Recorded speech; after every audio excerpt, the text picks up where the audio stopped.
This program features live coverage of an African safari and may include animal kills and carcasses. Viewer discretion is advised. Good morning. Welcome to the dawn here live on Djuma Private Game Reserve in the Sabi Sands, where we are sitting with the sunrise, something I like to do pretty much every day. What a beautiful way to start the day. Good morning, everybody. Isn't it a beautiful day? This morning, we're going to focus on some birding. Now, we had a leopard on the dam cam sometime last night. I saw some tracks a little while ago walking straight past camp. So we're going to go and give that a little bit of a chance to see if we can find it. One of our cam ops is not feeling very well, so Tristan is going to be out tracking this morning. So he'll be giving us a hand. But a beautiful dawn like this, there's not only me out and about. We also have Ngala with Eric and Sebastian, Maurits and Craig out at Tswalu, and Taylor and Gerrit in Pridelands. And welcome aboard your own live African safari.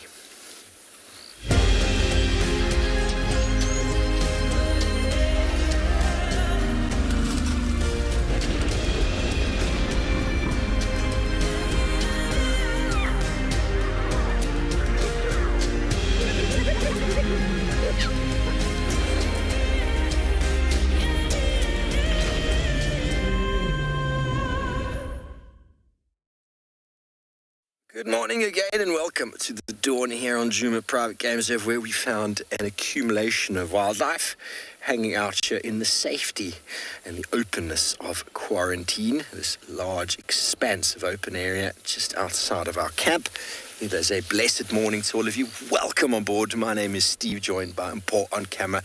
And as always, we're very excited to have you with us. Now, don't forget, we are live, we're interactive, and we would love to hear from you this morning using the hashtag WildEarth on Twitter. By all means, use the @FC on YouTube. And if you're under 18, please get your parents or guardians to send through any questions to kidsquestions@wildearth.tv. Now, don't forget to go and register on the Wild Earth website. Head over to the live safari page where you can submit your questions directly there. We hope you have a wonderful drive from all of our locations. It is 21 degrees Celsius here, 69 degrees Fahrenheit with about 5% precipitation. Now, lovely little wildebeest herd here and impalas. It's almost guaranteed to find them here in the morning, and their behavior in the morning, we've discussed many times in the past, is often a very good indication of how long ago a predatory animal moved through. Now, yesterday morning, we were hot on the heels of a pride of lions, and there was not a single animal to be seen in quarantine. They all booked it. The pride of lions walked straight through the middle where these animals are. And, well, these animals decided we'll go hang out somewhere else today. And last night, I think the dam cam update about the leopard is saying about 4 o'clock. The chances are it's probably Tingana who's walked through. No, sorry, it's 2:24. 2:24 a leopard was seen on the dam cam. So that's a long time ago. Long time for these animals to have calmed down again.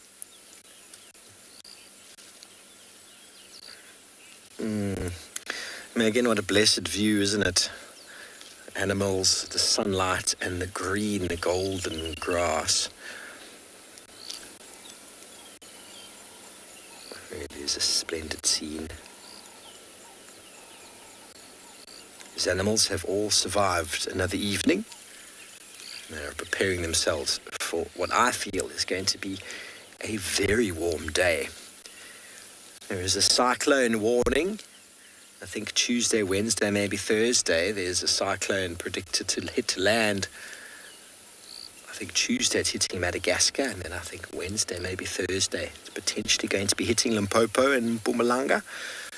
So we're going to be having to batten down the hatches. Hopefully it's not too severe, but it is being predicted to be quite something. I think it's called Eloise, which is very interesting because I met a lovely lady recently down in the garden by the name of Eloise. And she's not a nasty person at all, but the cyclone is definitely coming. It's definitely going to be causing some havoc. I think it was last year, maybe, or the year before, where a cyclone hit and terrorized Mozambique. Mozambique is still recovering. Cyclones bring enormous amounts of rainfall and wind, and huge areas of the northern Mozambique were flooded last year. I think it was last year. I do forget. I get caught in a bit of a bubble here. But none of these animals seem too concerned. Ooh, let's just do a bit of pushing and shoving, wildebeest.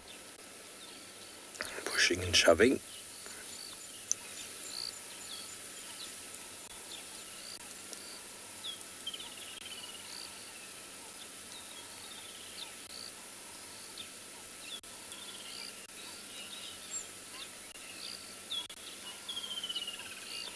Jamie, no, you'll never see them fighting. They facilitate each other's sort of behavior. They both have similar predators in the form of lion and leopard when it comes to the young wildebeest. And they do often enjoy pretty similar habitats. The wildebeest don't necessarily like being in the bush like the impala do, but they do both like being out here on these open clearings. And impala are very vigilant. They've got very good eyesight, and with as many of them, a very good chance that wildebeest can go undetected. I've never seen them fight, but the impala will give way to the wildebeest, who are bigger and stronger. Can you see the wildebeest all smelling the tree over there? The male wiped his face against that tree. There's preorbital glands on wildebeest that they like to scratch and rub and mark. And one of them marked that tree, and now that one is doing the same. Preorbital is a little gland underneath the eye. You don't often see it too clearly on the wildebeest because their face is quite dark, but it is something you see very clearly on Deka. A little gland that they use for marking. It's not only anal glands that animals use, there's many glands. There's between the feet. Oh, the little baby wildebeest about to come in from the right. He's full of beans. There he goes. Hello, little fellow. He wants to play.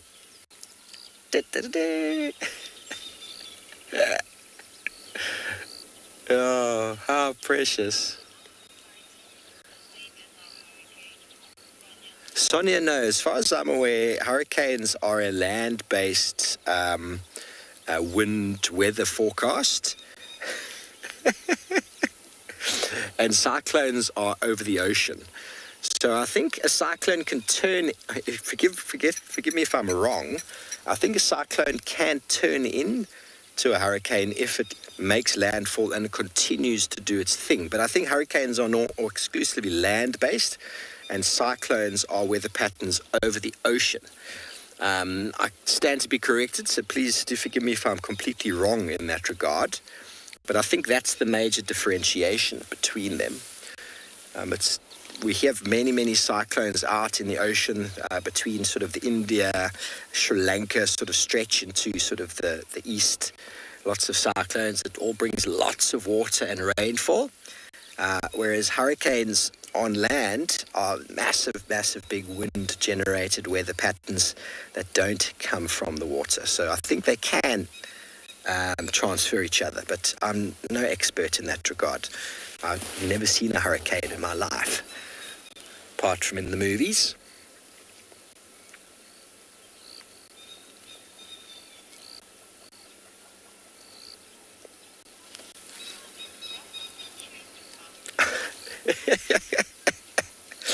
Lana, it hasn't stopped. He's still going.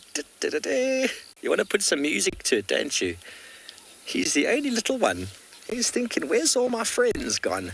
Very important play right now. He's stretching the muscles. He's developing the legs, developing the tendons and the running ability. And it's very important that a young wildebeest is able to move from birth, because if it's not, it's going to get picked off very easily by predators. So it's very important to develop your running skills, and often that is incorporated into an element of play. And this poor fellow is running around going, where's all my friends? How come I've got no friends? He doesn't know any better right now, but there should be more baby wildebeest. But for some reason there are none. and I can't explain it. No one's told me why there aren't any more wildebeest. The last couple of years has been more than a handful of baby wildebeest born to this quarantine herd. And this year there's only one. Normally they're born in December, and we're already late January, and it's only one little fellow around. But we're going to be sending you over to Moritz in Tswalu Kalahari to say good morning. This one, I'll go and have a look now. Good morning everyone. It is a stunning morning here in Tswalu Kalahari. Beautiful little clouds rolling into the area, not predicting any rain though, which is positive for the feed. By the way guys, my name is Moritz. Good morning. Behind the camera we've got Craig as always. And yeah, so our plan for this morning is to go and follow up on the rock stars, see if they want to wake up this morning. We did come across this beautiful male giraffe, and he was staring in the distance, and as soon as we switched off the vehicle we heard a blue wildebeest alarm calling. So we might actually after this go and have a look just to see what's going on with him, and then after that head towards the meerkats. We're not quite sure where the rock stars went down last night, so we'll have to check the burrows quickly, see where the tracks go in. And luckily with them, we know they're late sleepers, so they'll give us a little bit of time before coming out and being bright-eyed and bushy-tailed. But it is a promising morning, always beautiful when the wind is nice and quiet, and the birds are singing, and you start the morning with a beautiful giraffe like this. Quite a dark male for this area. You can see also, I can't see any others in the area, so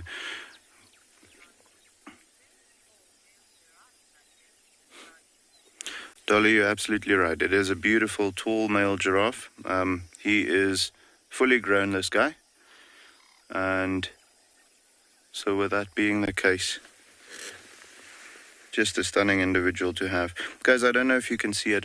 He's standing with his head a little bit difficult now, but his ossicones are actually slanting slightly to the right. And that typically shows us, you'll find that with the males quite a bit. If he looks at us again, I don't know if he's going to do that now. He's enjoying that camel thorn too much. But if he looks at us again, you'll see it. With the males, often you'll find their ossicones, the horn-like structures, slanting to the one side. And that's just because, animals are right and left-hand dominant, just like we are. So they'll definitely prefer a certain side.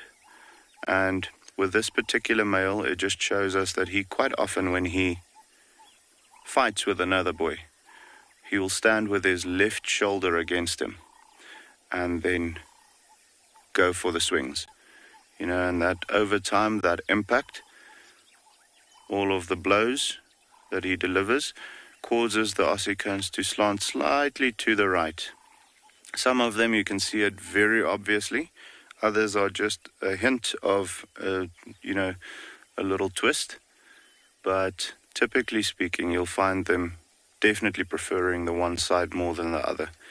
It's in very rare occasions where you find a giraffe having, a male now, especially a seasoned one like this, having perfectly straight horns or ossicones, just because they, like I said, they like to fight from the one side always.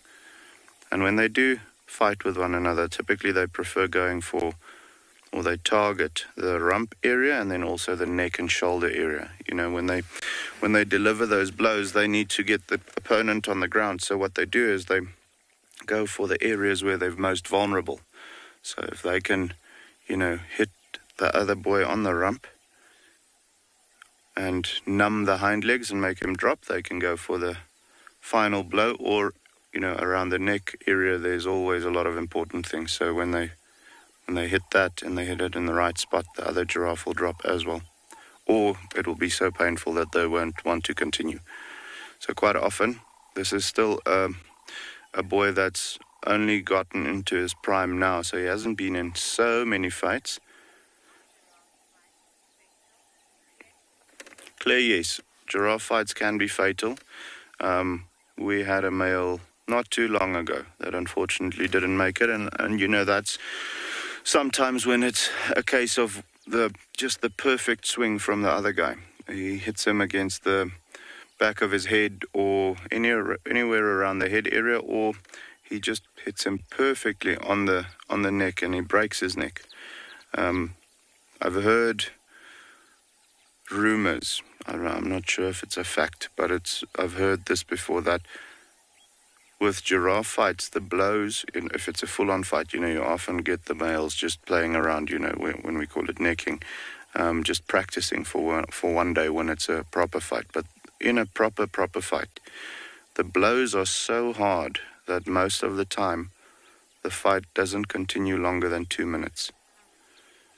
So yeah, I'm pretty sure there's fights that does continue longer than that.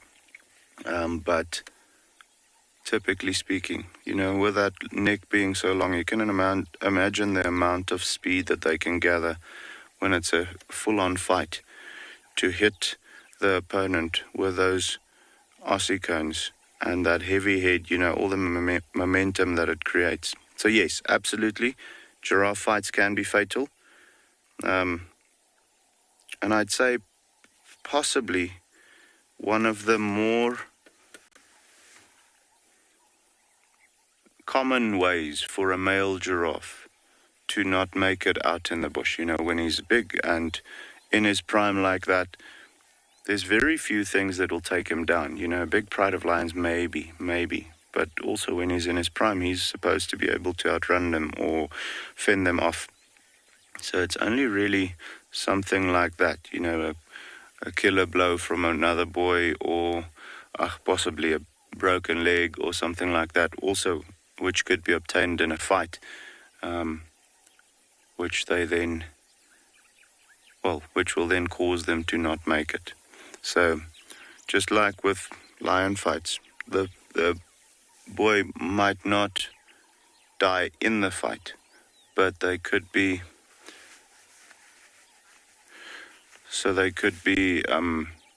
mortally injured and die maybe a week later or so. Hayley, no, the females don't fight, they're the ones causing the fights. So that's why also when we look at the females and their ossicones, you'll find that they are a lot more feminine, almost like a little paintbrush sticking out of their heads. And also beautiful little paintbrush of hair on top of the ossicones, whereas the males, with them doing all the fighting, they are bald on top of their ossicones.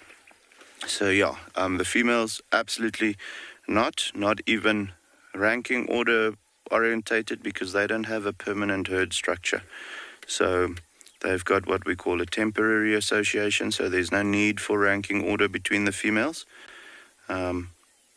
So yeah, there's absolutely no need for them to fight. The only time that they will look like they're fighting is if they are trying to survive, you know, when there's a pride of lions trying to attack it or so, but then it won't be with her neck and ossicones. It will be more with the legs, you know, kicking and chopping with those front legs and hind legs as well.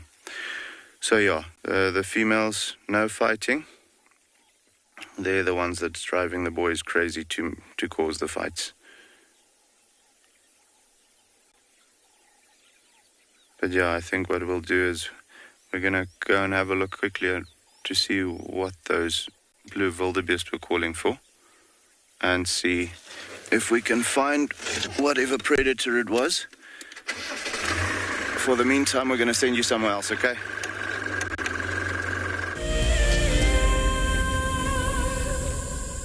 Have you been watching Wild Earth and dreamt of being right there on safari with one of the guides? Well, now you can. Wild Earth is offering you a chance to buy a ticket to dream.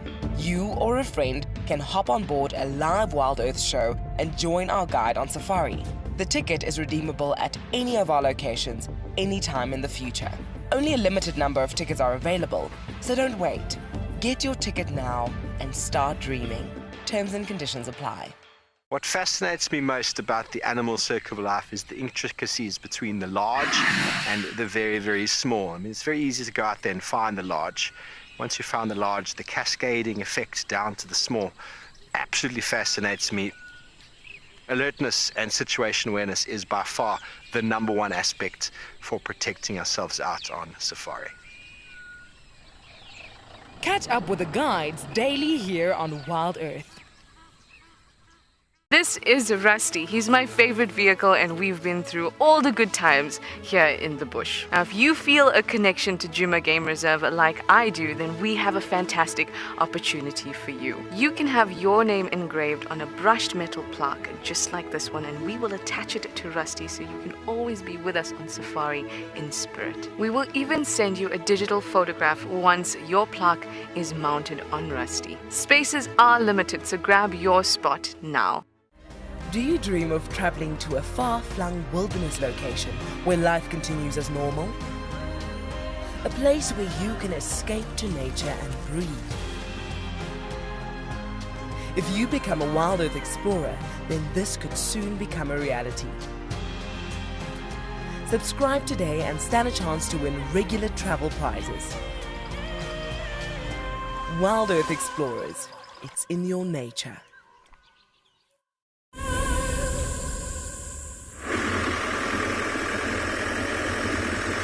Alrighty guys, like we said, we are quickly just following up on to see where those blue wildebeest were calling this morning. So with that being the case, we're going to try and have a look quickly to find the blue wildebeest first. So sometimes having this earpiece in your ear, it's a little bit disorientating to hear where the sounds are actually coming from. So just want to see if we see any nervous blue wildebeest, and then we can establish what those guys are looking at or seeing, or even if they're not seeing them anymore, just possibly see some tracks of whatever was going on. We did find the tracks for the two male cheetahs that we were looking for yesterday, and they were moving north, so I don't think that's for them that they're calling anymore. Possibly a leopard or maybe other cheetahs that they might have seen, or it could even be something as like a spotted hyena being around here. We're close to a waterhole, and we know the spotties like to do that. Mark, we only have the blue wildebeest species, the brindled canoe. Black wildebeest are not really indigenous to this area, so we don't have those. They are more high-felt animals, so more wide open grassland with cold, wet winters. Not particularly well adapted to. There's some bat-eared foxes with puppies. Not particularly well adapted to, the more arid conditions. Let me go back. They're moving behind a bush now.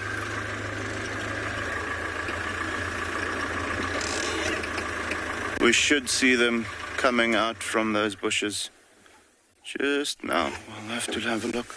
But yeah, to come back to your question, only the blue wildebeest. Like I said, the black wildebeest we don't really have around here. You might find them on some of the game farms in the area, but they're not exclusively indigenous to the Kalahari, so that because of that we won't have them in the reserve as well.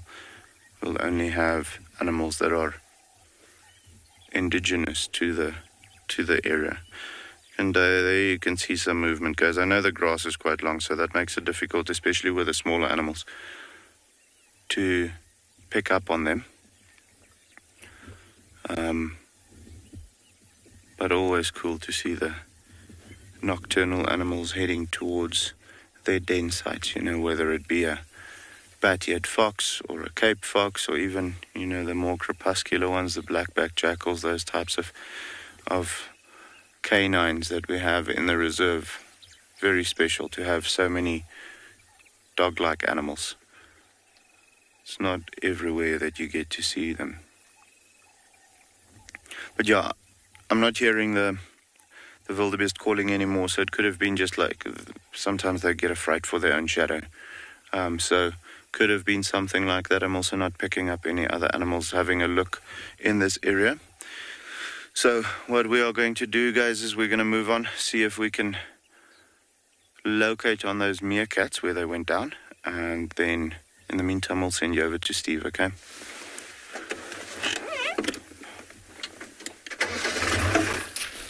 Thanks, Mo. Well, bat-eared foxes are very, very close to my heart. I really enjoy them. Looks like Tingana, or this male leopard, has walked exactly the same direction as the other day. We were just framing up a Wahlberg's eagle a moment ago, hoping to show him to you, but he decided he didn't want to be on camera. He was being a little bit shy today. His hair was a bit ruffled at the back. He thought, no, guys, I haven't combed my hair. Spent some time with an African grey parrot recently at a new friend's house, and loved little head scratches. I was terrorized as a child. A friend of mine had an African grey parrot. Don't know if any of you know African grey parrots, but they live for a very long time, and they develop an enormous amount of attitude. They dominate everybody, including dogs and cats and people. And my friend's African grey used to chase me around the house and used to bite me, and I didn't find it funny. My friend thought it was hilarious. I did not. But this African grey I met the other day, called Mowgli, liked me a lot. He just liked kopikrappies, which is a head scratch. Okay, so let's just check. I had his tracks on the corner there, but the ground's a bit hard. I mean, who doesn't like head scratches, eh? Probably one of the best things in the world. And so that African grey would follow me around to get head scratches. Justin, leopards can travel far. I mean, I would say anywhere in the region from 10 to 15 kilometers. They could probably travel further, but they probably don't need to. Okay, I don't have anything here. They also don't have to go far at all. If they have a kill, they can stay right where they are. Or if they have a kill and they just need a drink, they can go and spend a bit of time drinking, come back again. Okay, so there's nothing heading up. It's possible that I missed something on the junction there. Junctions are a very important place to check. I mean, what are the chances he's going to do the exact same route 3 days later? It's possible. Just go up a little bit. We'll turn around and go back to that junction, have a look. Nothing. Now, why do we check roads? We discuss it all the time because the grass is very wet. The grass is long, it's thick, it makes noise, and it's wet. So animals avoid it, and so thankfully they walk on our lovely roads, and it often makes it easier to find them. Sometimes, though, they go into the grass because of food. And then they think, oh, I'm hungry. I don't mind getting a little bit wet. Someone reposted a picture of a male leopard from years ago who went into the pan to get some catfish and came out full of mud. It looked like a black leopard. I thought that was quite an incredible photo. Whoever posted that, thank you for sharing. Quite something to behold. Okay, he hasn't gone this way. Maybe he went straight. There were hyena tracks that went straight. We often have hyenas following our leopards. Kendra, leopards know their territory very, very well. How well do you know your favorite shopping center or your garden, your house? Could you walk around in the darkness in your house and find your way around? That's how well leopards know their area, except their senses are so much more tuned because the darkness doesn't affect them. Their sense of smell is incredible. They know it intricately. Females are born into their sort of area, so they learn it very early on. They know the safety areas, they know the areas of shelter, they know where they normally find prey. And male leopards, when they establish a territory, they move into an area that suits them. And they walk it regularly, and they could probably do it blindfolded because they almost follow an invisible trail of smell. You often find them walking on the exact same roads.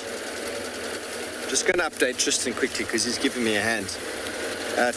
Tracks don't seem to go north on Gary Cutline. I'm going to continue on Central, where I lost him at the junction of Gary Cutline and Central. I keep going east. So 2 hyena tracks were here. Maybe he was being followed. Sometimes it's easier on the ground. I didn't see, did walk here, I just saw the 2 hyenas, didn't see him. So it's possibly he might have turned off in either direction there. Oh, here we go. There's his track right here. Okay, so why do we circle? Why do we do that? It's very important to circle tracks and to make a mark. Some people do a little line behind it so that you can find it again. And also later on, someone knows, someone's seen these tracks. The leopard didn't step in the middle of a circle. Someone saw them so you can go, okay, cool. I wasn't out this morning, but someone's followed these tracks, which means that this is not fresh. Makes sense. Otherwise, you're going to constantly follow the same tracks of this male leopard head east on Central from the junction Gary Cutline. I'll keep following. Okay, and then you update each other because the radio is a tool. I apologize for keep talking on it, but the radio is a tool so that you can maximize your ability to search. You can imagine the Secret Service guys or those guys with those earpieces in not having radio communications. They're not as effective at doing their job, are they? But having communications, they're able to do a much better job than if they were all individual man on their own. And so same out here, trying to cover this enormous area in the dense overgrown vegetation of Djuma, trying to find an animal on your own, it's doable, but it's hard. So if you've got the potential to incorporate another friend who's a decent tracker, a very good tracker, then go for it. Alana did. It's taken me a long time. I've been tracking since 2006. 2006, I've been tracking and I've been shown tracks and how to track by many people, by many senior trackers, by many expert trackers. And it's still a work in progress. But I'll be honest with you, when I worked with trackers, I didn't work as hard. Because I would be here doing the voice and the talking and he would sit on the front and do all the work for me. And since I've been training guides and working here at Wild Earth, I've been forced to implement everything I've learned. And there's been an enormous trial and error process. Oh, let's get past the little bump. Been enormous trial and error, to be honest, but it's been great. And there is nothing more fulfilling than starting on leopard or lion tracks and finding the animal. Even not finding them, there's a disappointment that comes in. I don't know if any of you remember Herbie, who used to work with us. He used to get annoyed if he didn't find an animal. If he lost them, he used to get upset. And I mean, tracking a leopard every day and finding a leopard pretty much every day is what that guy did. He's an expert. And every now and again, the leopard would elude him. And he used to get physically annoyed. It was quite like, it's okay, Herbie. These leopards are sneaky. They aren't always easy. Okay, they're still going straight. You notice I keep turning off every now and again. It's you don't want to drive too fast. If I drive over the tracks, it becomes quite difficult to come back. He's walking exactly on the soft patches where my wheels go. And if I drive over them, well, trying to find them again will be tough. But also bearing in mind after the rain, we do talk about this a lot, but after the rain, the ground gets pretty hard. There we go. And you look at all these little soft patches where the sand is a little bit softer due to the erosion and where it's been sort of pushed down. You get the soft sandy area. That's the ideal spot to look for a track. Normally after every one of these bumps is a good spot. Go ahead, Tristan.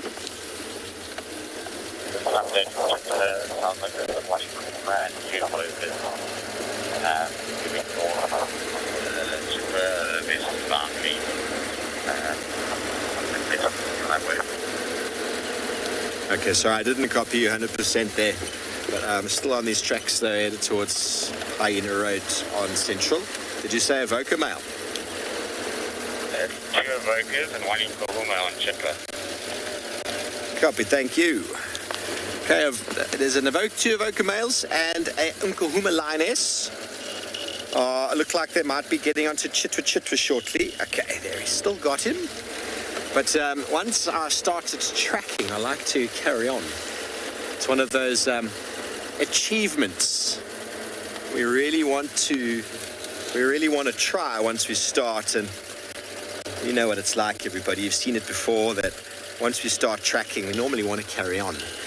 But anyway, it seems like Mo is also trying to track down some animals this morning. I hope he has more luck than I've had so far.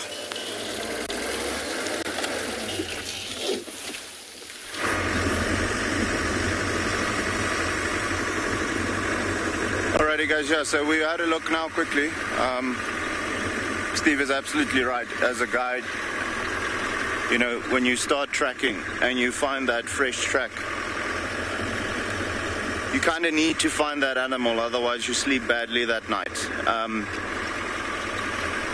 It's always tough for us when the animals win, when they disappear into the bushes. Currently it is quite difficult for us to track here at Tswalu. And the funny thing is, it's not because of the long grass. You know, the long grass is all right, but the main thing that's throwing us off at the moment is all of these little shrubby thingies, you know, the herbs, the creepers, that covers the actual surface of the soil. So when you see the track on the road, all good and fun, but as soon as it goes off the road, it's currently very difficult for us to follow it, which is why it's so important for us to also have our tracking team, or your tracker, to help you find the animals. You know, they are just incredible when it comes to following those tracks, even through the most difficult of terrain. We had a look and tried to see what those blue wildebeest were calling for earlier, but seems like they've relaxed, so it can't be that important. With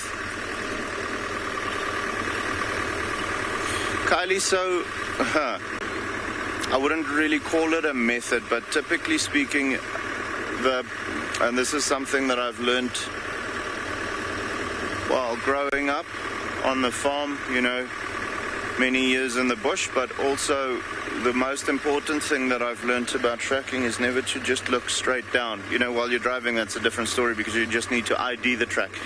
But once you find the tracks and you start following it, never to look down like to your feet. Always look about 10, 12, maybe 15 meters in front of you. You get to see the path of the track a lot easier. Also, when you're tracking things like lion and your head is down and you get close, you might not see it before it's too late. So that's probably the most important thing to remember when tracking, is not to focus too much on the tracks, but more the pathway of the tracks.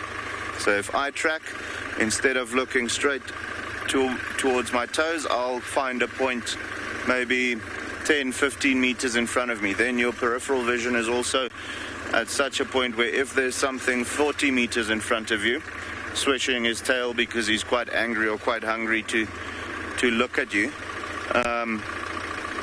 then you'll see that movement as well. So I'd say that's the most important thing. And also, you know, the main thing is just to be able to ID the difference between fresh and not so fresh tracks. You know, sometimes you might find a track and it looks really good. There's been no wind, that nothing's gone over it for the evening or so, but it was made last night. And that means, let's say if it's a lion out here in the Kalahari, he could be 20 kilometers away already. So very important to be able to distinguish the difference between very fresh tracks, let's say within an hour or within 2 hours, and then not such fresh tracks at all, which could be 12 hours old, and you are going to spend another 5 hours just getting close to the animal, not necessarily finding it. So that, you know, being able to see when it's really worth following, and then definitely, more important thing, is looking in front of you and not down towards the track always.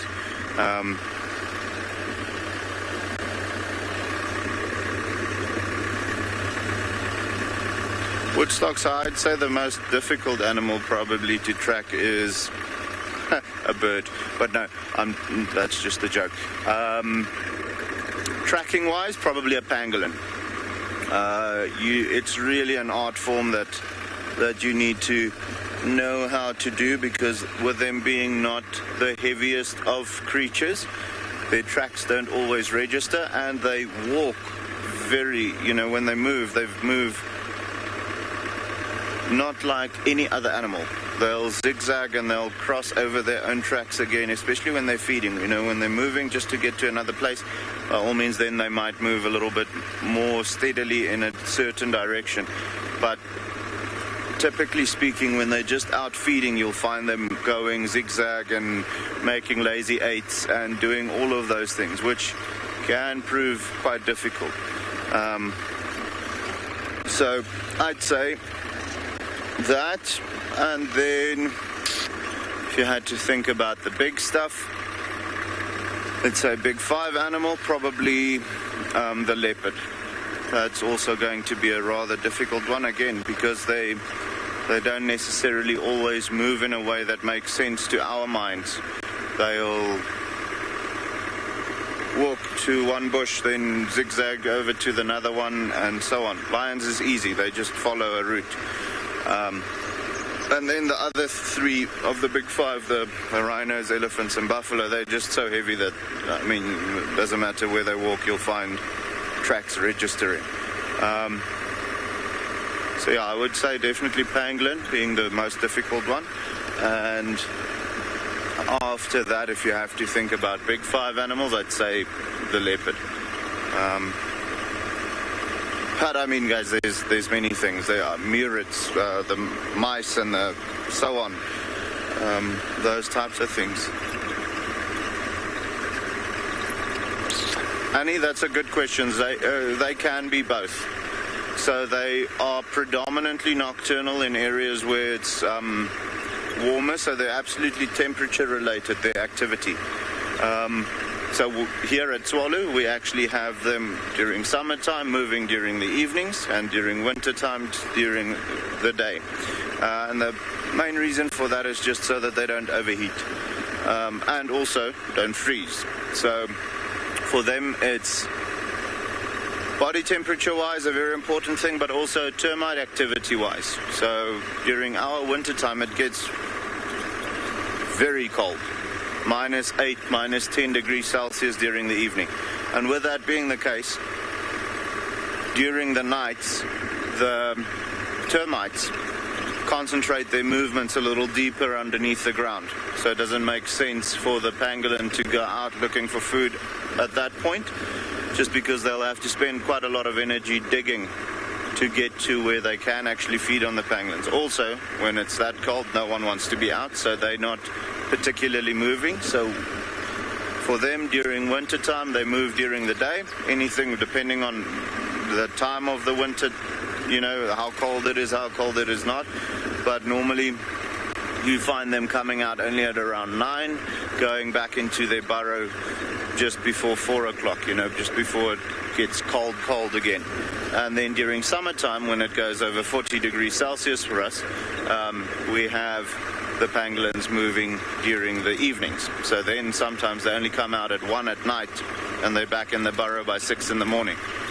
So yeah, absolutely temperature related, their movements. They in any way don't have very good vision. So whether it's night or daytime, it doesn't matter for them. Their sense of sight and hearing is what guides them more. Obviously, they can pick up on movement, but it's not that they are particularly, reliant on their sense of sight. They'll much rather rely on their sense of smell and hearing to stay safe, to find food, and to do their daily or nightly activities. So yeah, with their sight not being a factor, really, that it doesn't matter for them whether it's day or night. They'll still move depending on the temperature. But yeah, guys, so we did see tracks for different cheetahs though on the main road that leads past the waterhole that we were at just now.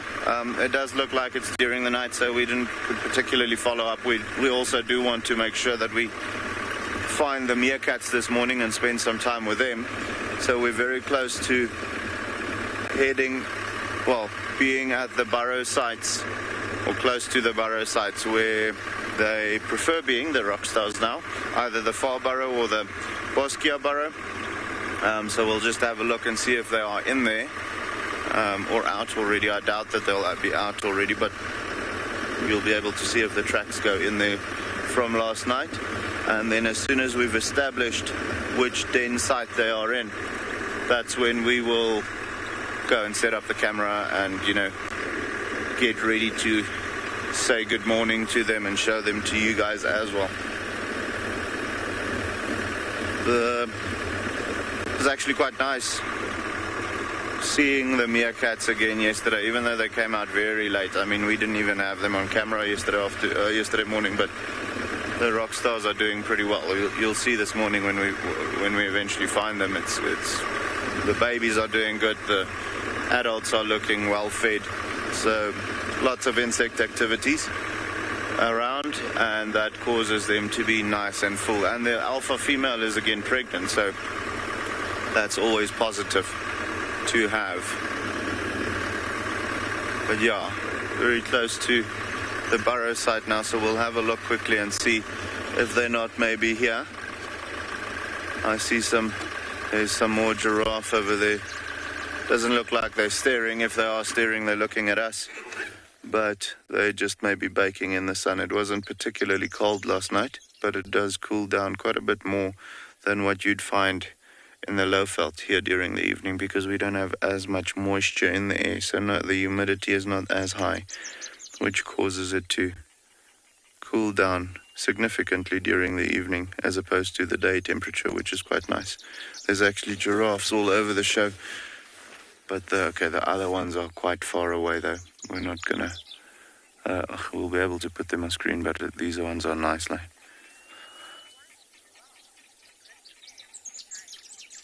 Tyler, yes, absolutely. You'll see out here in the Kalahari, or in the more arid conditions, the more sandy desert-like conditions, you'll find giraffe being typically very pale. So it's not a genetic deficiency. It's more a case of them just, the blonder ones surviving better. Because with us not really having a lot of big tree species, you'll see when you look around, there's not a lot of tall growing trees in the area. Sorry guys, I just quickly want to show you. You see the giraffe on the dune there? How you can see them popping over the dune there. It's very far away. If you go a bit more to your right, Craig. See them on top of the dune. It's just pretty cool to see them coming through.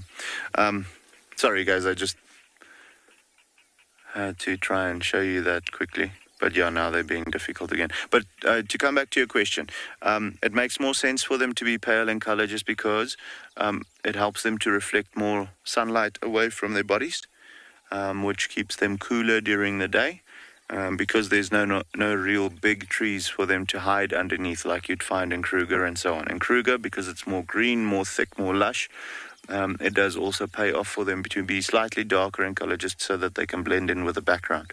Here, we've got more of a sandy background, and that causes them to also be able to blend in a little bit better with when they're that pale brown color, rather than the almost black coloration. So you can see those necks sticking out over the dune tops or the dune crests. Beautiful. Just a stunning morning.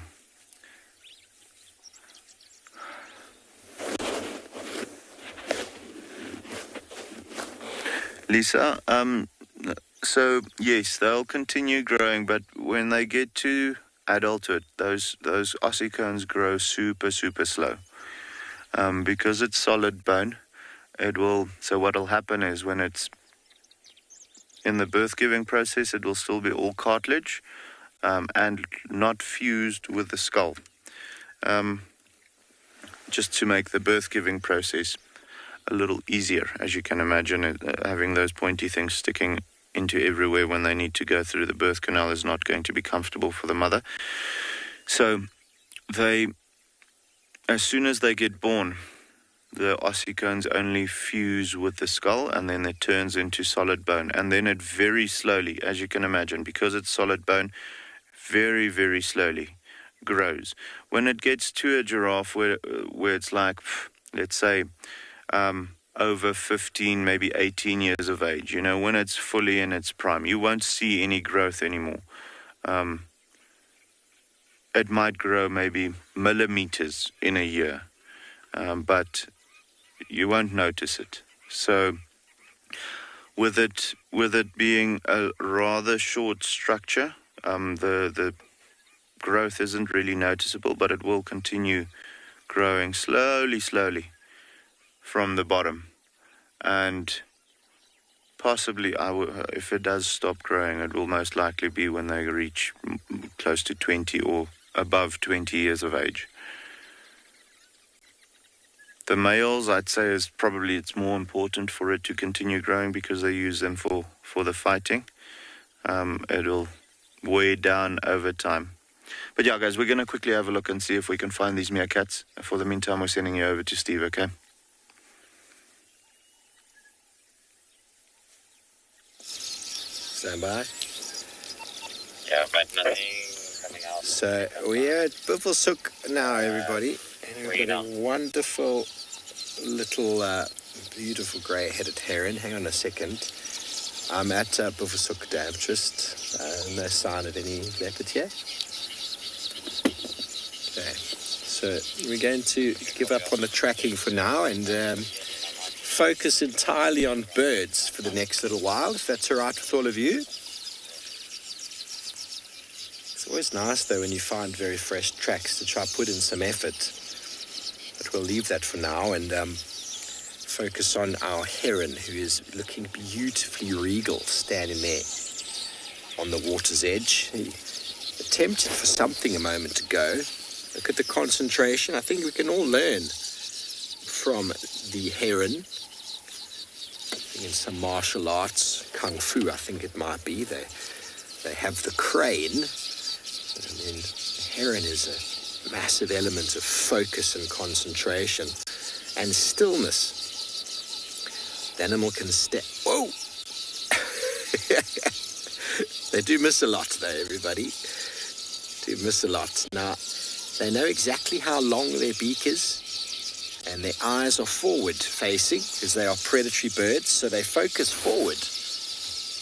And they're looking for fish, frogs, tadpoles, and the like in the water. And this is a breeding male.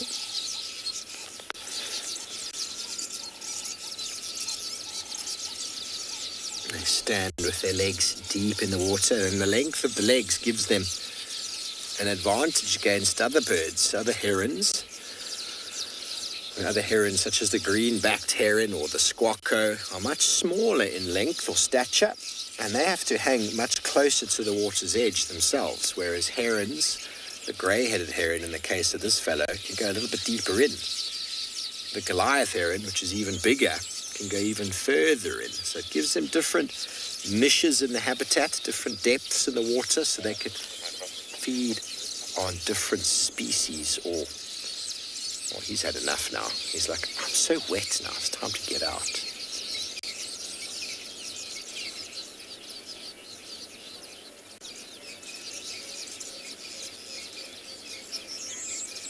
Darcy, and they are beautiful birds, aren't they?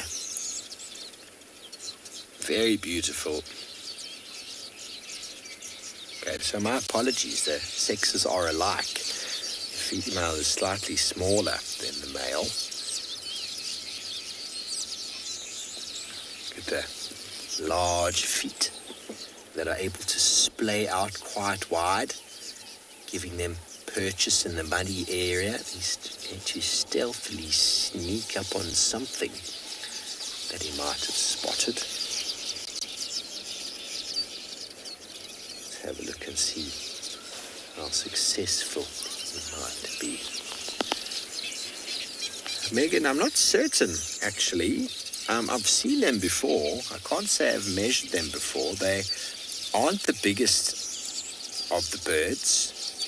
Don't know where I will find it. I used to have a few measurements of the feet.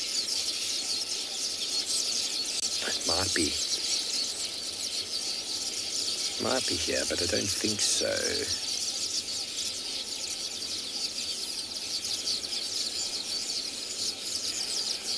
No. I will find a track for you and I'll measure it. They're smaller than storks.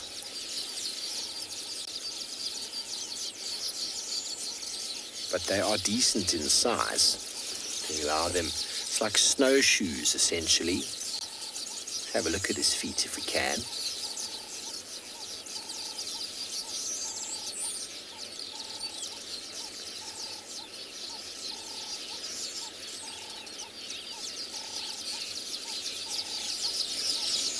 Victor, quite a number of predators would prey on herons. Fish eagles, giant eagle owl, leopards and cats would as well. It is also, crocodiles also potentially can take birds, aquatic birds like this from the water's edge, so they have to be very vigilant.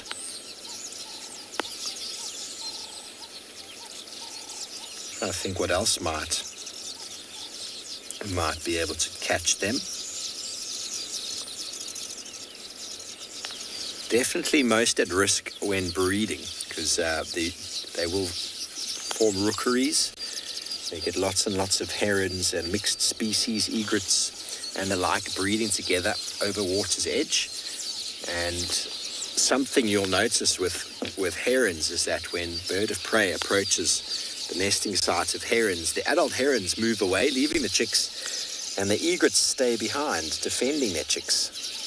And it's kind of like I'll leave now so as to breed later, whereas the egrets are like, I'm not leaving my babies to you. But in numbers, they often can be quite successful at defending. I haven't seen such a breeding site on Djuma before. I saw a couple on my drive up from the Eastern Cape, Western Cape recently. A couple big trees over some watering holes that provided the perfect breeding site for these birds. Up in Makuleki in the Northern Kruger, there are multitudes of breeding sites for these aquatic birds up there. And they do sort of little platform nests.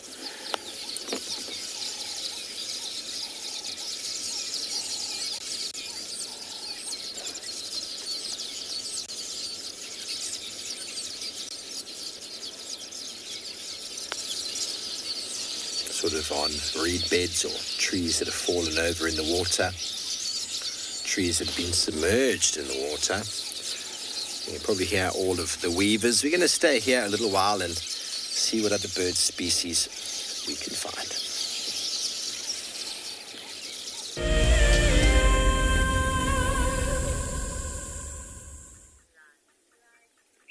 All right, guys, so as you can see now, I quickly jumped off the car to try and go towards the meerkats, but now these giraffe are paying particular attention. Now they're looking around again, but they were paying particular attention to me not being on the vehicle. You know, they notice this funny thing walking on two legs very quickly when it comes to being off the car.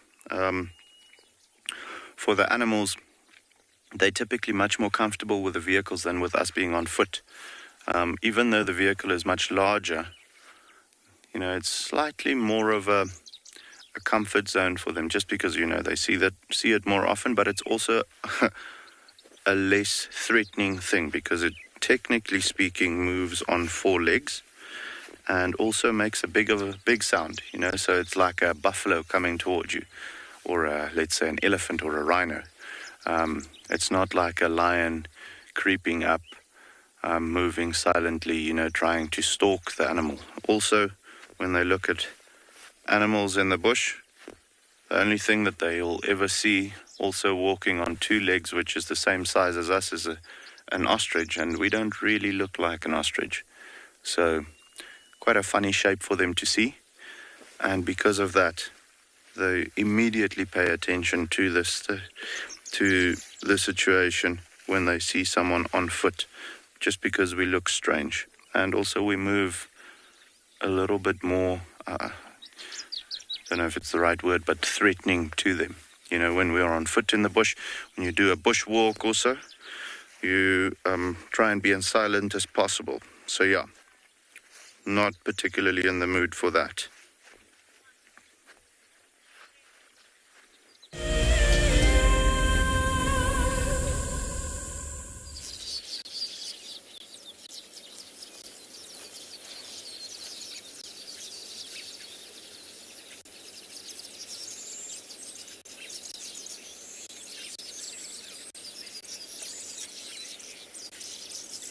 Sound of industry.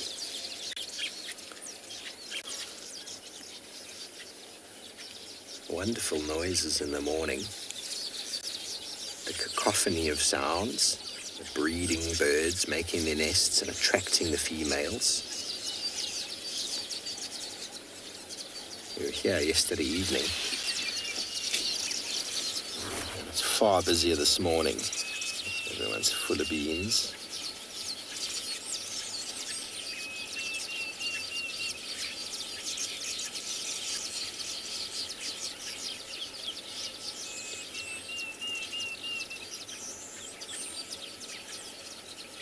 Distance, I can hear a Deirdre's cuckoo calling. They would be hanging around a breeding colony like this, hoping to get in and lay their eggs. Those of you unaware, Deirdre's cuckoo, as with all the cuckoos, apart from the kukils, are brood parasites. Only about 1% of bird species internationally are brood parasites. What that means, brood parasite, sounds quite hectic, doesn't it? But it is essentially where adults of a species will not build a nest and not practice any parental care, will lay their eggs in the nest of other birds, host species birds. And what's very interesting about the Deirdre's cuckoo is that they've developed many strategies due to the fact that they breed with a number of different bird species. So, a wide range of birds, bishops, weavers, and sparrows. But what's very interesting about that is that they're able to actually change the coloration of the egg. Now, that's not a very easy thing to do. From an evolutionary point of view, to produce an egg is one thing, and to change the color, there's an entire sort of ink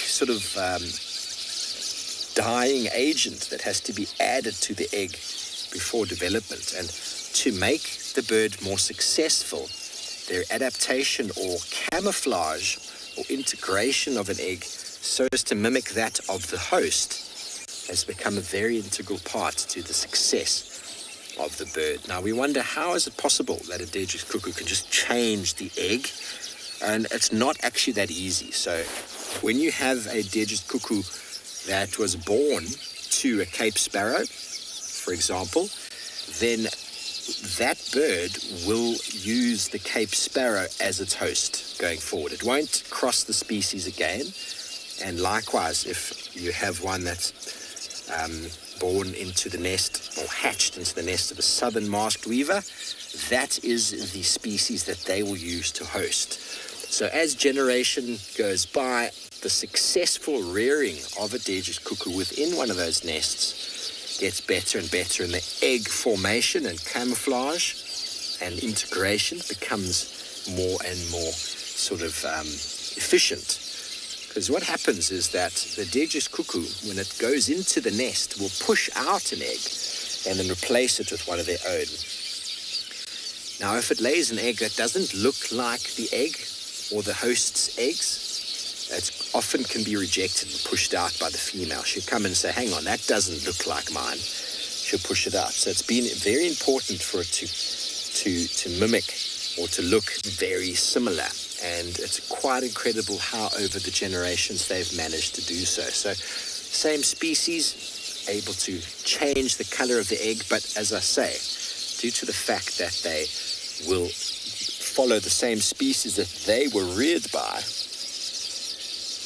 to put it into words that maybe we can all understand, if myself being a South African was born into a German household, I will constantly be looking for Germans to breed or lay my eggs in.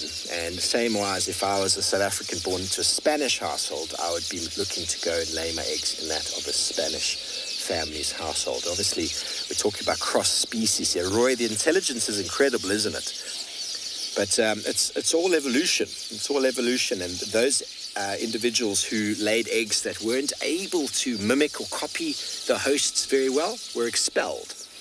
And those that were able to it's almost like counterfeit forgery. So they're able to forge the coloration of the egg, and that forgery or counterfeit egg is able to pass the scrutiny of the adults. And if it is reared, because then the female looks at it and goes, oh, it's my baby. And then she looks after it. And cuckoos, often the chick is able to hatch quicker than the host, which means that when they are then hatched, they outcompete the host through many different strategies. Either the hosts push the eggs out, or the cuckoo pushes the eggs out completely. When the chick hatches, it pushes the chicks out completely, or the eggs out like that in the form of the red-chested cuckoo, or it hatches first and it just completely dominates and receives all of the food. Gets in all the food, gets stronger, outcompetes, and then becomes the first and maybe even the only chick to be reared by those parents who don't really notice that they happen to have a baby amongst them that doesn't resemble either of the parents, but because they got past the brooding stage and the hatching stage, they accept it as one of their own. That's been going on for a very long time, everybody, a very long time. But as I said, only 1% of bird population around the world are brood parasites. Any more than that, it would start to become a little bit awkward. The cuckoos, widers, honey guides, to name a few.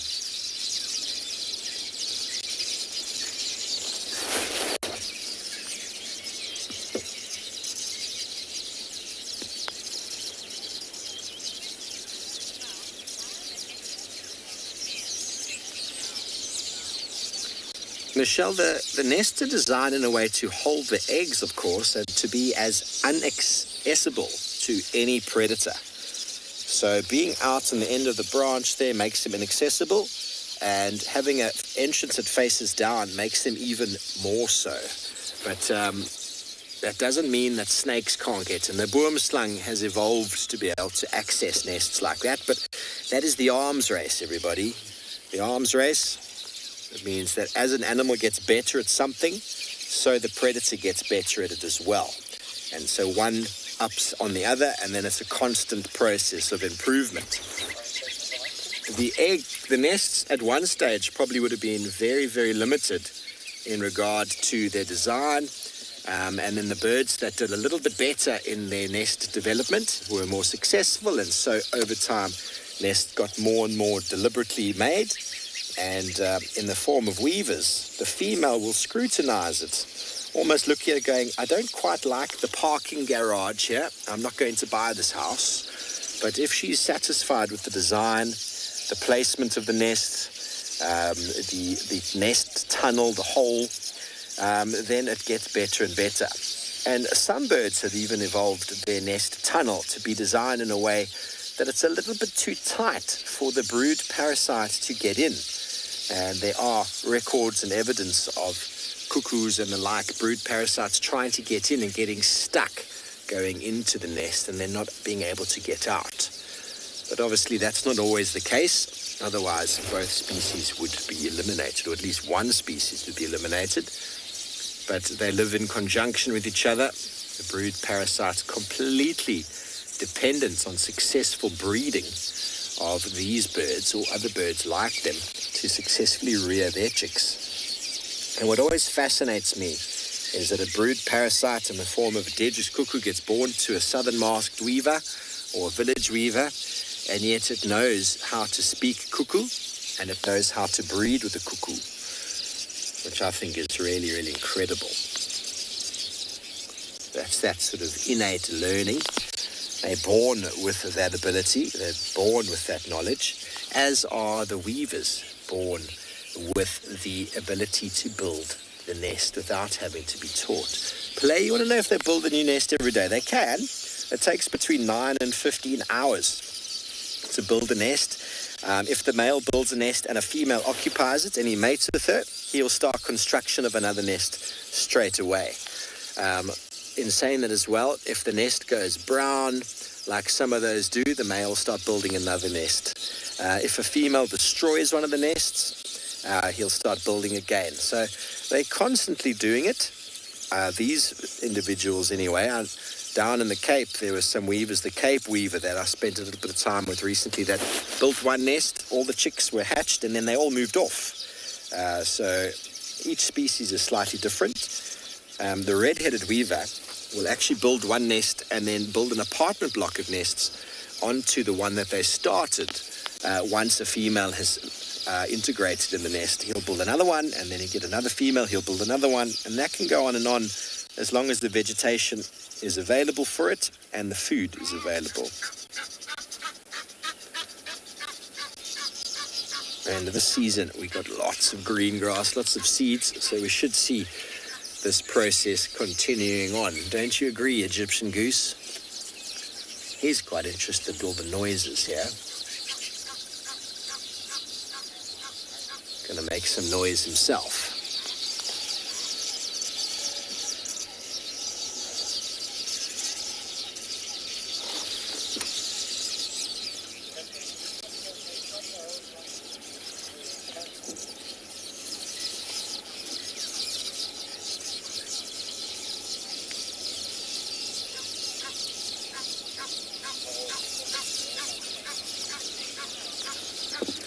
Okay, very good. It sounds like Eric is out and about this morning, and he's dying to wish you good morning.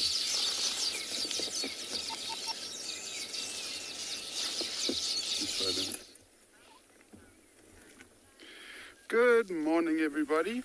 We are on and beyond Ngala at the moment, and we have spent the last hour or so driving around looking for that lioness that we think is denning within this area. My name is Eric, and behind camera is Seb.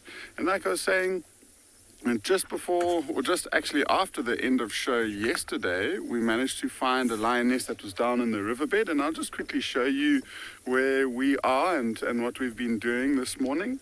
So yesterday, late afternoon, just after the show closed, we saw a lioness who was walking along the riverbed, and she was walking in a way that she was kind of going into these very, very dense bushes, and then she would come out into the river, and then she would walk into the dense bushes and carry on coming out. So we drove this stretch to see if we could find her, and she was showing signs of lactating. So I think that this is another female of the Birmingham Pride who has given birth recently, and so we thought we would try and see if we could find her.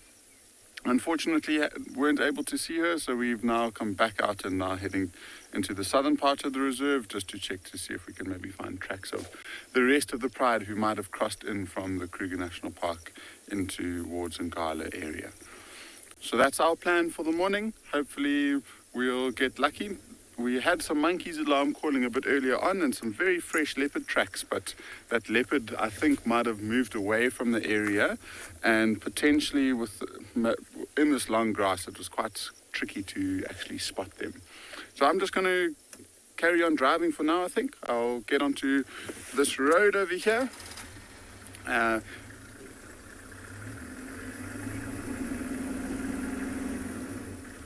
So Nola, the biggest pride of lions that we have on Ngala is that pride that I'm currently looking for at the moment.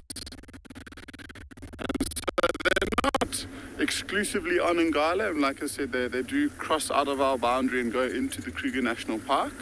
And it's a pride of lions who have got 18 members, including 2 dominant males, and we know that there's one female who's got at least 3 cubs that we saw, who are brand new weeks ago now.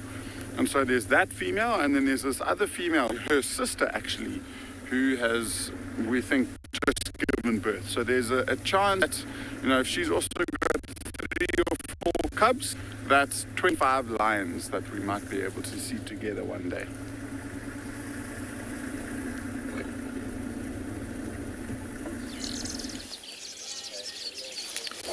Welcome back to Buffelshoek, where we've got a very messy nest of a bird that is in the weaver family as well. We were discussing it last night. That is, if you were a buffalo and you put together a nest, that's what it would look like. And one of the small 5, the buffalo weaver, the red-billed buffalo weaver, that is their sort of accumulation of a nest. And over the years I've been here, that was a very busy apartment block where you can get multiple pairs of breeding red-billed buffalo weavers in there. And they're very noisy, and they're constantly rebuilding all little apartment blocks or little condos inside, and they live in those throughout the year. These other weavers that we're looking at are very seasonal. They come into breeding plumage, they breed, and then they move off. Whereas the red-billed buffalo weaver, they will actually breed, roost, as well as live in those nests throughout the year. So quite often it's a very good indication of direction, because they want to breed and they also want to live in them in the cold winter months. Those nests, for the most part, are located on the sort of northwestern side of a tree. So from a navigation point of view, they are very, very good indicators. But right now, it's lying adjacent to the water, and it seems as if the buffalo weavers have given up. Maybe it's because of the noise that all of these other weavers have brought to the table. There's like a huge party going on next to them. Megan, it does look like a giant tumbleweed. Almost makes you want to go and whistle the famous tune.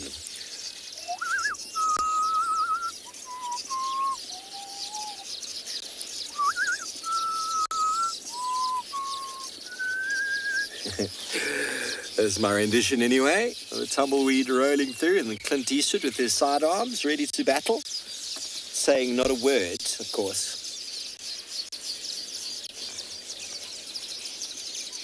Lots of noise. And the weavers are very industrious now. And so they're vitally important for the grass to have grown. So we talk about habitat, we talk about where animals live, where they breed. What is a habitat, everybody? Habitat is a place where animals are able to feed, spend their life, and breed. Now, the habitat for these weavers is preferred breeding sites over water, and they need the rain to grow the grass to a point where they can pull off long strips and then weave them together. If the grass didn't exist, these birds wouldn't be able to breed. Straight up, no potential. So I've discussed this at length in the past, but for those of you who might... Oh, a nest has just been plummeted into the water there. You see that? That nest was a shoddy piece of work, and someone just said, no, I'm not living in that. You can be returned to the depths. And that is what happens to that fellow's hard work. Now, no doubt he's sitting there with a little bit of a long face and he's sulking because a female just dismantled his nest. But he will learn. He will learn. His nest ability needs to improve. And the males who build the best nests, everybody, attract the females, and they are the ones who breed. And so that trait of good nest building is passed on. And that leads back into the point I was about to make. Oh, is that a terrapin now? Now the terrapin thinks it's quite a nice nest. Hello, what have we got? Chris, it doesn't seem like it. It doesn't seem like it. The terrapin says, I will take you back over to the shore, Mr. Nest. No, I won't. And he thought it might be something to eat. So, Chris, they seem to be busy all day long, but it's a very short period. It's only a couple of months that these guys are very busy, and then they melt back into the drab breeding, or the drab non-breeding or eclipse plumage, and then for the rest of the year, they're just migratory birds moving around, feeding, and not paying too much attention to any of this. So it's only a very short season. The season can be extended by the seasonal rainfall, which we're expecting a lot more of. So we might see a really big boost in weaver populations this year. But what I was leading on to there with regards to the weavers, they talking about the inherent ability of them to build a nest. Scientists took a group of weavers and they bred them in a cage or a box or whatever it might be artificially for a while. And then after 6 generations, everybody, 6. Can you count back 6 generations in your family tree? I certainly can't. 6 generations, they then put grass material in the box and the weaver built a perfect nest. So how is that? Imagine we were born with the ability to be industrious like that. The reason why animals are able to do so is their short-livedness. They don't have the time to go through the same parental care and teaching that humans and elephants do. They don't have the years to do so. So they need to be able to survive a year or two and then breed. And that is how many of these species have evolved. And the shorter the lifespan of an animal, generally the more inherent information they're born with. Insects, for example, are born with an incredible amount of information. They're normally very pheromone-based, exactly what it is that they're supposed to do in their short life. I know many of us wake up every day and wonder, what is the purpose of life? Insects wake up and just know it's time to be industrious. It's time to get stuff done. So I think we could add a little bit of a theme tune. The nest is now floating into the middle of the water there. Let's have a look at the... let's think of a very sad, melancholy tune, everybody. There goes the nest, floating away. That is the work, hard work of an individual who is having to look at himself now and be like, what did I do wrong? I thought I did everything just right. I mean, I was born with information, and yet it was wrong. Marianne, is there a specific grass that's used? I'll jump off while Mpo is busy filming there and just grab a couple bits of grass from the side.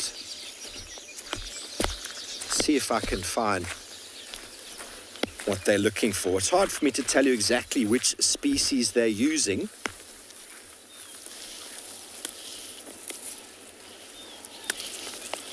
I've got a couple leaves from the buffalo grass here, which are nice long strands. And when you watch them, it seems as if these are the types of grass that they're bringing through. Seems like it's these. You often find them flying in. They pluck one of these off from a grass stalk somewhere along the way, and they bring it back. So any sort of long green vegetation like this, obviously there's a couple different pieces that they use when they're making that ring. It's a little bit tougher. They're probably using some inflorescence of grasses. When I say inflorescence, without me actually knowing exactly what they bring, they might grab some of these using a sort of a strong bit, which they make the ring. And then these pieces here are either stripped to long pieces.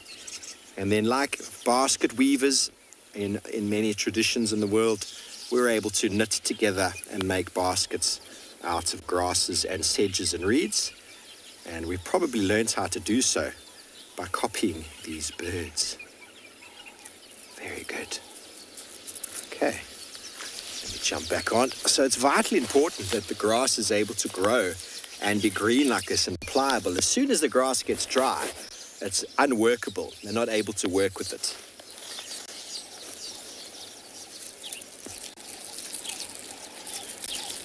When we look at waxbills don't do much of a weave. They basically just grab long bits of inflorescence and just turn them into a circle. Many of us could do that quite easily. There's one starting on the top left there. Let's watch this fellow.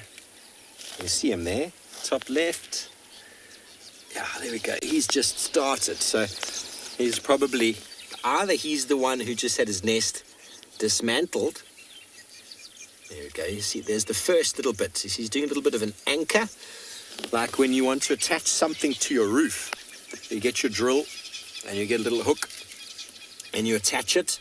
He started with a little anchor point there. So now he's going to fly off and get himself another piece.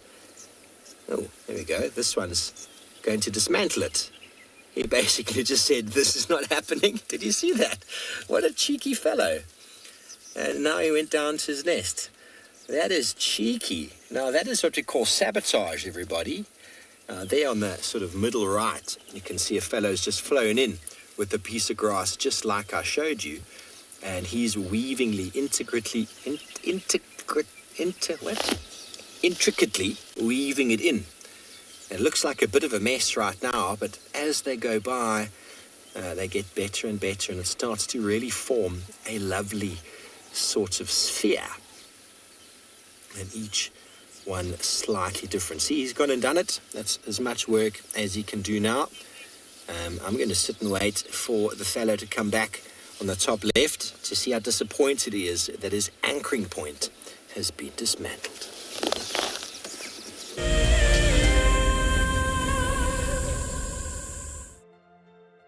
The croc is still holding another one there. It's holding from the hindquarters. I would really want. The wildebeest cross is trying. The croc is holding the tail. It's holding tight. Oh no. Goodness me. Lucky wildebeest. You have another day to leave. Expect the unexpected here on Wild Earth daily. If you love to watch Wild Earth, then we are inviting you to join our Explorers program. For a monthly subscription, you will have the opportunity to win fantastic Wild Earth expeditions. Join our guides for a chat around the fire, receive weekly highlights from our shows, and much more. All the money will go to keeping these live safaris on air, which in turn allows us to escape into nature every single day. Our first Wild Earth Explorers competition has closed, and we have a winner. Congratulations to Chantal Sleep from Benoni in South Africa. I felt totally overwhelmed for winning this prize. I will be taking my son with me, and I can't wait to share this experience with him. Chantal and her son have won a behind-the-scenes Wild Earth experience at the magnificent and beyond Ngala tented safari camp. The prize includes a 3-night stay and a chance to sleep out in the unique Ngala treehouse. I would like to thank Wild Earth for making this dream come true, and I encourage everybody to subscribe, to become an explorer, and stand the chance to win these amazing prizes, and so much more. For this month, we have a brand new prize. You could be jetting off to Tswalu in the Kalahari for a 3-night stay at the luxurious Motsi Lodge. Open to all Wild Earth explorers who have signed up before the end of January 2021. Terms and conditions apply. He's back, everybody, and he's trying to think, who on earth messed with my anchoring point? And that guy on the bottom right there is looking guilty, isn't he? He's going, wasn't me. Wasn't me. You know, that sort of behavior. It actually seems like, oh, here we go. Yeah, they're going to have some words. Now, if you wanted to a voiceover here, you'd probably be able to put some very interesting vocals. He's going, what happened to my anchoring point? How dare you? What on earth did I do to you that you thought you could just dismantle the hard work I put here? And he's saying, you want to hang out in my territory? You're going to have to play by the rules, sonny.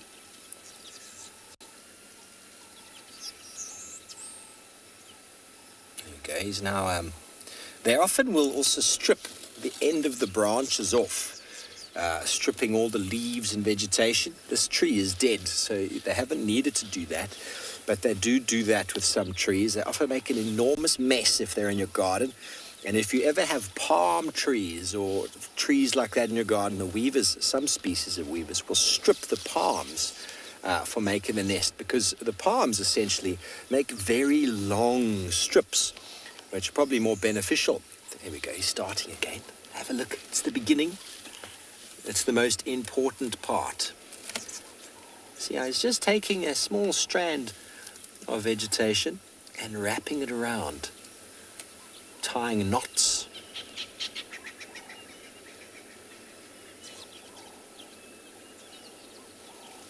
So in this species specifically, a male will build on average 3 to 5 nests in a season, and replacing or removing any nests that the females don't choose, and then building again. I've seen footage. Oh, okay, now let's see how long that lasts. If his friend is going to come and say, I don't like your bit of grass hanging here. It's not a very good piece at the moment. It was much better before, his anchoring point.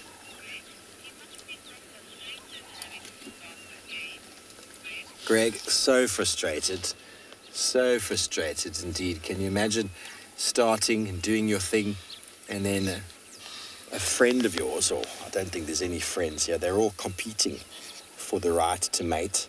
So it is what it is. You've got to exert dominance so that I suppose when someone tries to mess with your nest, he's afraid to do so because he's scared of what you might do back. So we've got on the bottom, the middle right and the middle, you've got 2 nests in the process of being built at different degrees. They're stealing. Cheeky boys. So everybody's got it. Everybody's involved. Look at him.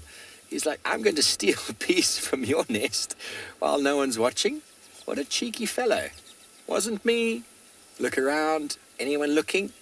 Oh, I'm going to steal some from here as well. Or maybe he's actually using that nest.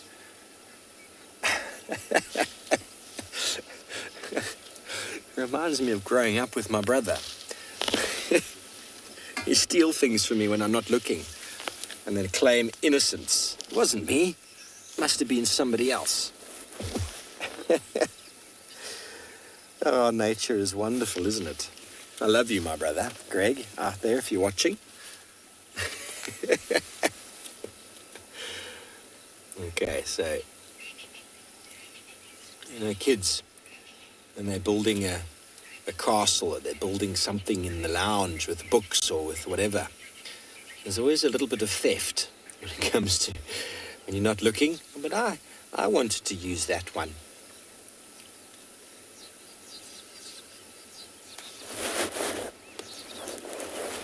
Look at the weaving. Indeed, Kim. Exactly like siblings in a household. Always. There we go. He's back with a much better piece. See, that looks identical to the string or the strip that I had before.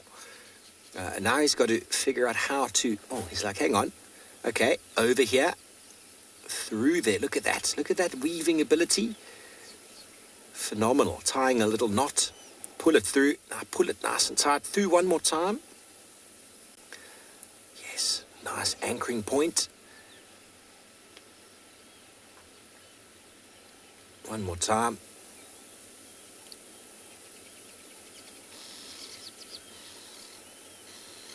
He's got it this time. Now hopefully... Sorry about that. I just knocked over my coffee flask. He's looking around going, anybody dare? Here he comes again.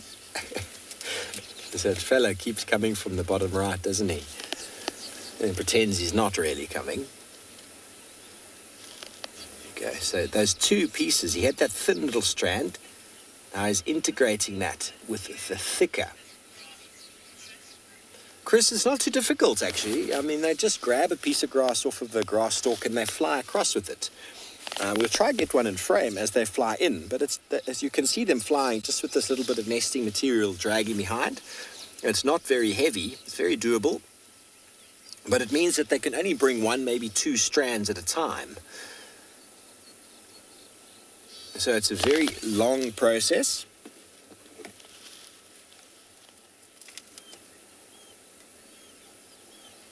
And someone's dissected them before.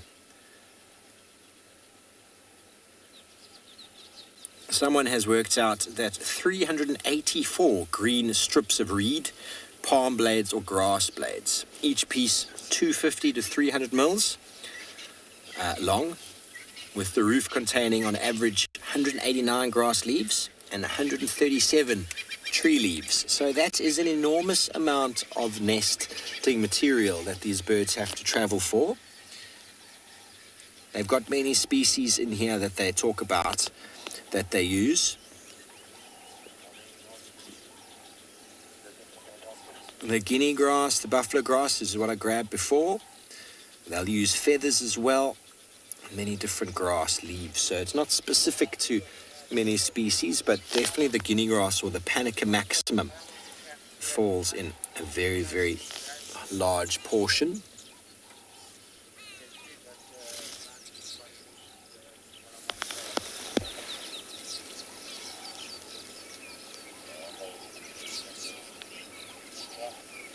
Lioness, it is amazing. We like spending time watching birds building. Got some coffee. Paul's got some snacks. So we're well placed. There we go. Look at that nice long piece he's integrating in there now. Slowly comes together. You know, if you've ever built a basket before, or not that I have, it always looks a bit messy in the beginning.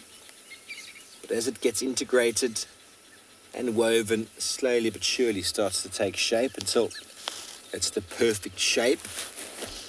The male thinks so, and the female comes along and says, no, I don't like it. Destroys it. Instead of sulking, he just carries on, builds another. So there where you can see the males hanging underneath, flapping their wings, that's what happens when there's a female watching. And she's investigating, going, okay, nest 1, 2, and 3. Who's the prettiest male? The plumage comes into play, because if he's not in breeding plumage, she won't select him. So first of all, he's got to look the part. And then second of all, he's got to have built a nest that is structurally sound. And so she'll first look at it from the outside, and then she'll go inside. There you can see on the left there, there's a tail sticking out. She's having a little look. I think that's a female in there. She's having a little look. She'll feel it out. See if it fits her body nicely. Oh no, that was a male. My apologies.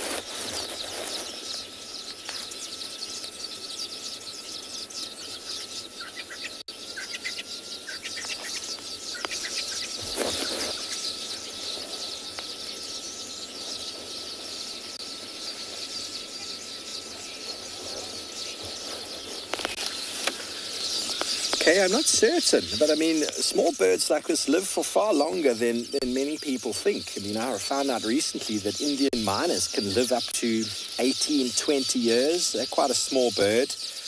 Hornbills can live up to about that same sort of age. So if they survive and don't get eaten, longevity for small birds like this is definitely into the teens.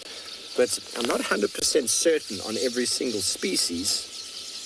But they definitely live longer than we are often aware of.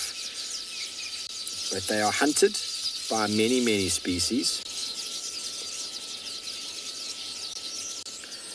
specifically goshawks, sparrowhawks, and the like.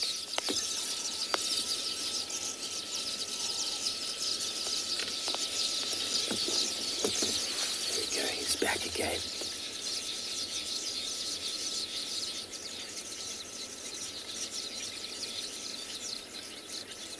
He's got some pretty good acrobatics there. Oh, look at that.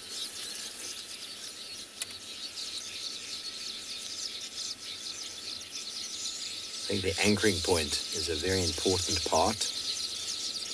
It all comes down to the foundations. Build them strong, and the nest will maintain itself. Don't forget, everybody, we do get very windy days. And often after a very windy event, you can find a number of nests have been destroyed or fallen, sometimes even eggs or babies themselves. fall out of nests. It's why the females are so discerning when it comes to selecting a nest. It needs to be perfectly built for the survival of her chicks. She doesn't want to waste her energy on a half-hearted house, half-hearted breeding area.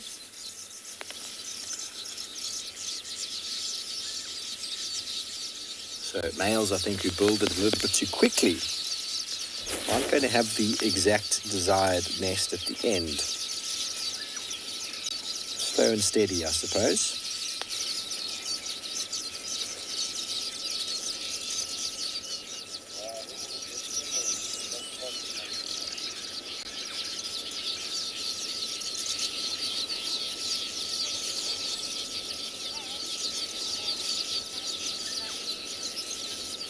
Okay, very good. Well, we're going to stay here with our weavers a while longer and see if we can document a little bit more of the breeding and send you over to Mo in Tswalu Kalahari.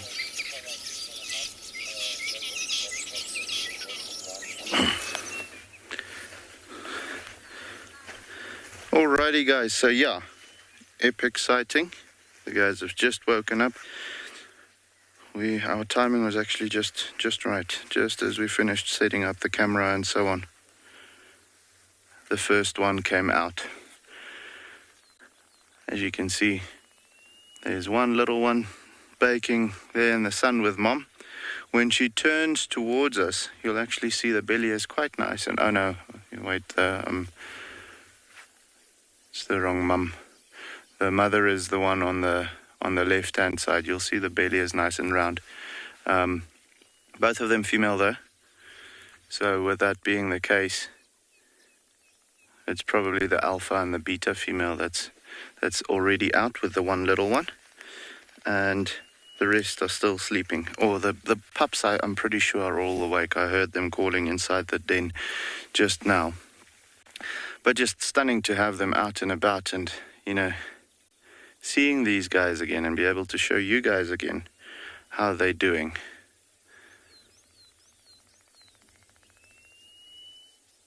As you can see, all of them looking in very good condition at the moment. Like I said, the insect activity has been incredible. So they are not struggling to find food at the moment at all. And with that being the case, everyone goes to bed with full bellies. Justine, you're absolutely right. There's something about a baby meerkat that just steals your heart. Very, very cute. I do hope that his brothers and sisters join him out here soon. Because if there's one thing that's better than a baby meerkat, it's 4 baby meerkats. There we go. So no, very, very nice. This group has now grown up to 9 guys, so doing very well. We're seeing that with most of the meerkat groups at the moment, even the ones that are not habituated to us being on foot. Huge explosion of numbers as far as the meerkats is concerned. You know, over the past 5 years, with the drought being so bad, unfortunately the meerkats numbers did take a hammering.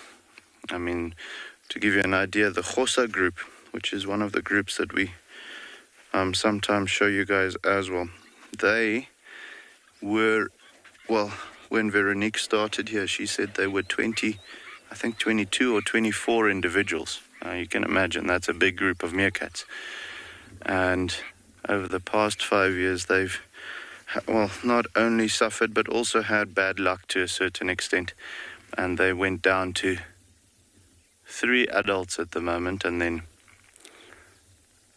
the existing pups, so not a lot of adults left in the group. And with that being the case, luckily the insect activity that's picking up, and you know, the easier conditions with all the rain that we've been having, that helps them to keep everyone's bellies full, is also keeping them strong and healthy. So to be able to run away from danger and, you know, defend themselves against smaller predators and those types of things, that's becoming a lot more easy because their condition is better, which means there's more of them surviving, which means their numbers will be up relatively soon as well. She told me that yesterday when we were waiting for these guys to wake up, that both the alpha female and then the young female in the Xhosa group, so that is going to be alpha and beta because there's only 2 females in that group that's adult at the moment, are pregnant again.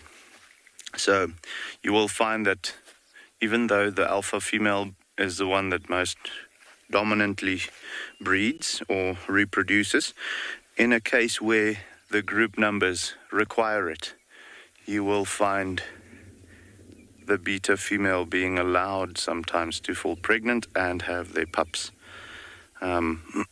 Occasionally, if it's not necessary or if the alpha female doesn't feel the need for it, the beta female might fall pregnant, but then she'll either have to abort the pregnancy, or if she does give birth, you'll find that the alpha female unfortunately kills them. So it is still a competition thing. You know that ranking order is quite important for these animals. But every now and again we see a special situation where both of them have puppies, and where both litters grow up and, you know, just make the group that little stronger. But yeah, guys, we're going to stick with them for a little bit, see if they want to become a little bit more active. For the meantime, we're going to send you over to Eric.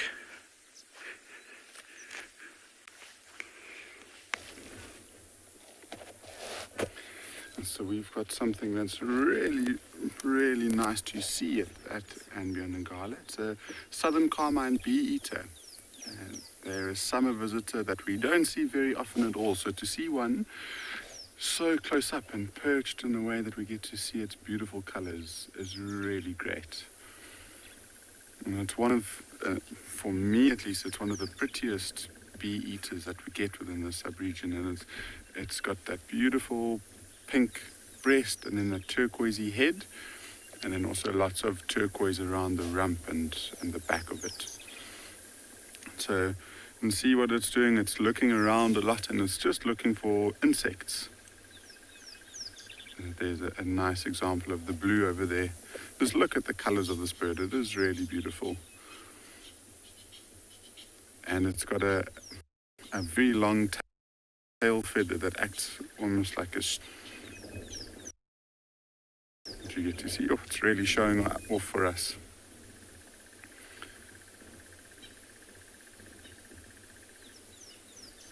And so it's sitting there waiting for insects to fly past.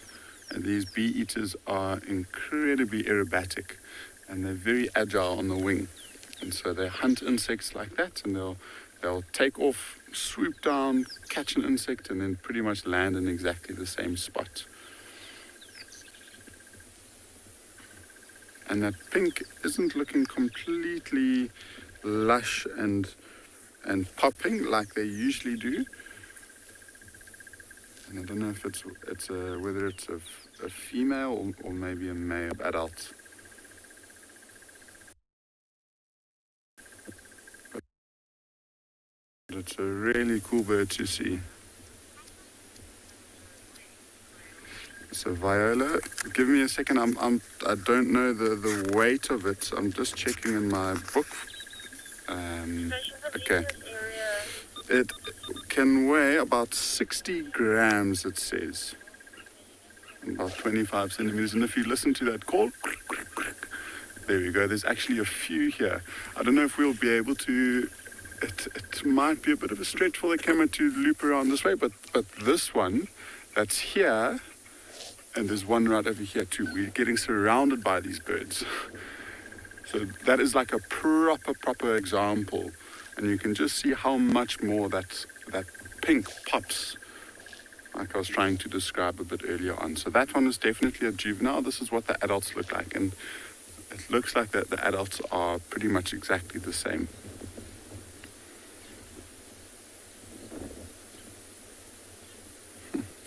We are no more than 2 meters away from this bird. It just literally came and perched right next to us.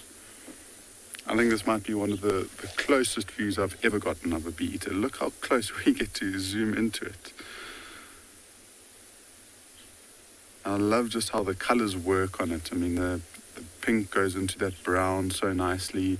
Look at the rump and those beautiful streamer feathers. This must be one of the best views I've ever got of a carmine bee eater.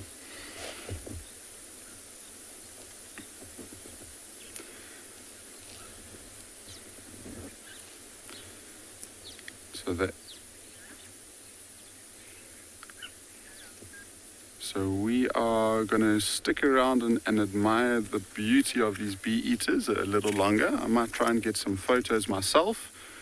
And whilst we do that, we'll send you across to Taylor so she can say good morning.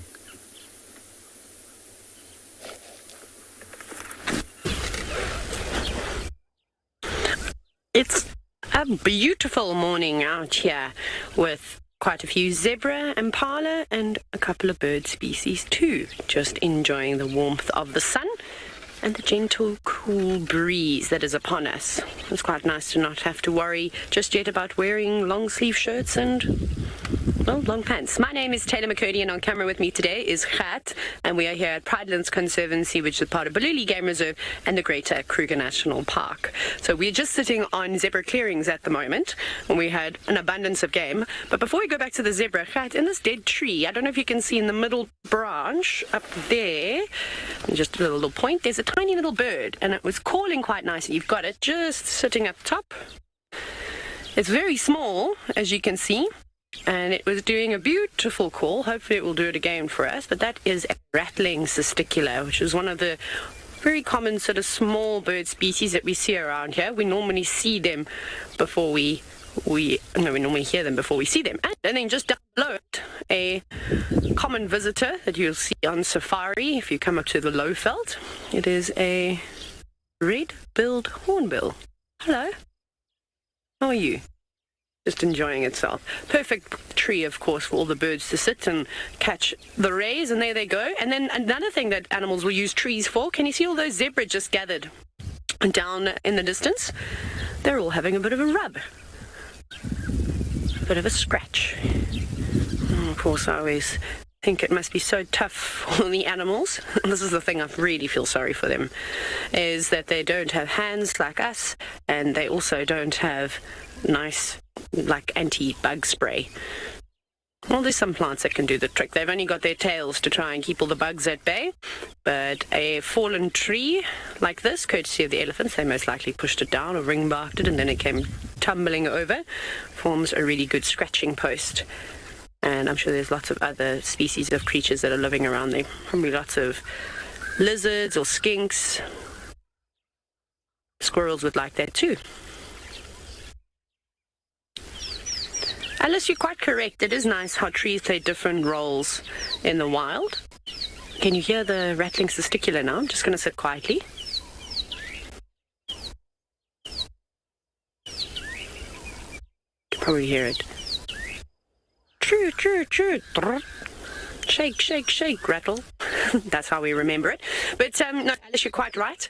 Trees are very important. Obviously, they're more important when they are alive, as they will play a very important role from producing flowers and allowing various insect species and bird species to feed on the pollen. And then, of course, animals will eat the leaves.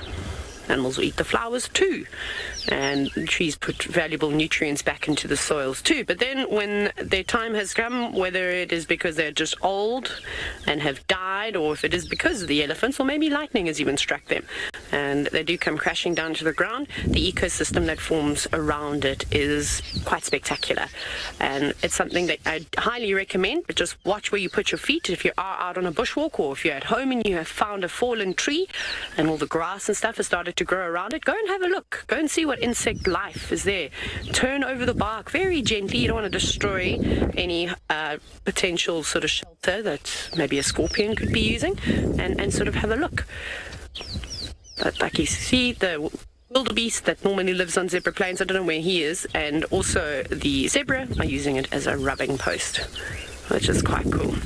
There's quite a bit of an invasive plant species that's growing around here. I'm not sure what it is, but it's like completely taken over. this area, which is not so great.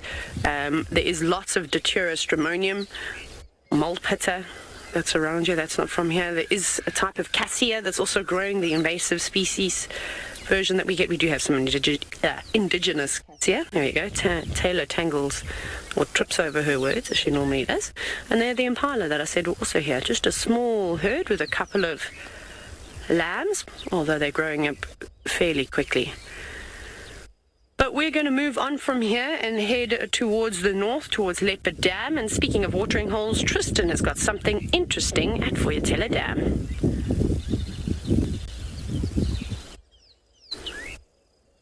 Indeed I do. I've decided to come and take control of the dam cam, which should be a lot of fun. Hopefully we don't mess this up too much, but anyway, we'll see how it goes.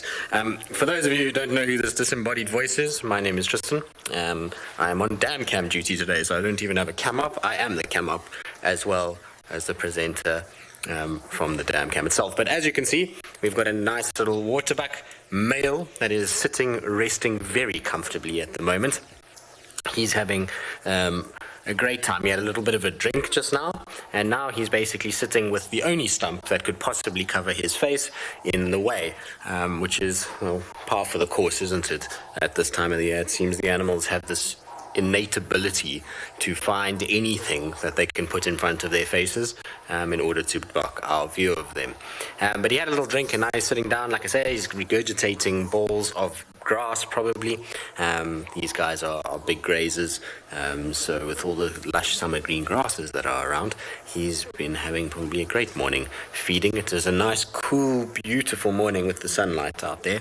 I was out for a little bit helping Steve with Tingana's tracks before coming back, and so it was the perfect kind of grazing conditions for a lot of these animals.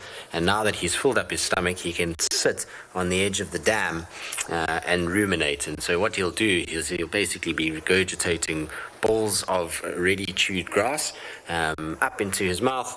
He'll be using those molars and premolars to basically sever all those little bits of grass and then drop it back down into his stomach where the grass will get into the fluid, and so those tiny little bits that have been ground down to almost a paste will float off and then be absorbed down the four-chambered gut system.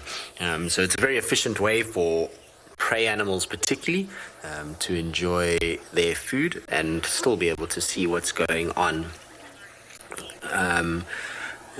when it comes to predators. Tando, you're asking why are waterbuck hardly seen in the water? Well, that's probably because in the areas that we operate in, so Phinda, Mangala, Pridelands, and here at Djuma, we don't have very flooded systems. So yes, we have these dams, but the dams offer no nutrition for the waterbuck, and there is an inherent danger of something like a crocodile. So where the name waterbuck comes from is not because this animal is always going to live in water. It's because it's generally found around water, and there's two reasons for that. One is that it is a perfect place to escape predation. So if they are chased by lions, wild dogs, leopard, cheetah, they can go bounding off into the water and are pretty adept at negotiating their watery environments. The other thing is that generally close to water is fairly good grazing. So they know that on the fringes of those rivers or dams, often there's good food available, and so that's why they often spend time around water itself. They don't actually live in it. It's not something that they kind of spend all their time in. It's just that they utilize it when needed from now and then. But if you go into some places where you get a bit more flooding taking place, then you find these guys and you see how kind of aquatic they can be. They'll cross channels and wade around in little marshy wetland areas quite happily. They don't mind too much. Now I'm going to just try and see if I can show you the horn structure of this. Sorry, I do apologize about my zooming. It's still getting used to the controls of all of this. But if you have a look at its horns, do you see it's got these incredible ridges on top of the horn structure? Now, those are there for a specific reason. If you had to look at something like a nyala, which is a lot smoother, they have a lot more issues when it comes to... Oh no, camera, don't focus on the wrong place now. Let's just go back a little bit. The camera's picked up the grass moving in the background, which they do. But anyway, you got the idea of those little ridges. But something like a Nyala has very smooth horns, and that's why it tries to stay away from fighting. Smooth horns don't grip, and therefore there's a serious risk of stabbing themselves.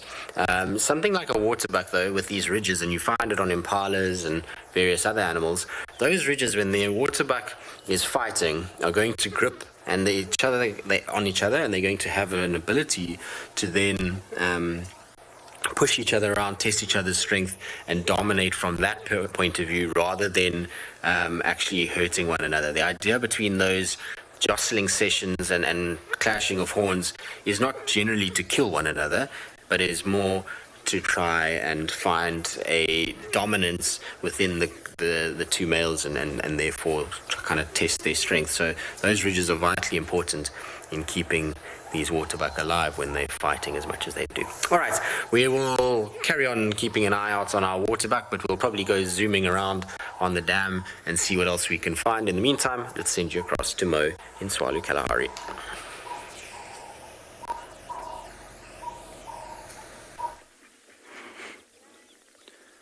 Okay guys, so a little bit more activity as far as the adults is concerned. The little ones are still enjoying the sun a little bit, but the alpha female has started doing a bit of burrow maintenance. You can actually see they've done quite a bit of maintenance on this burrow that we're looking at right now.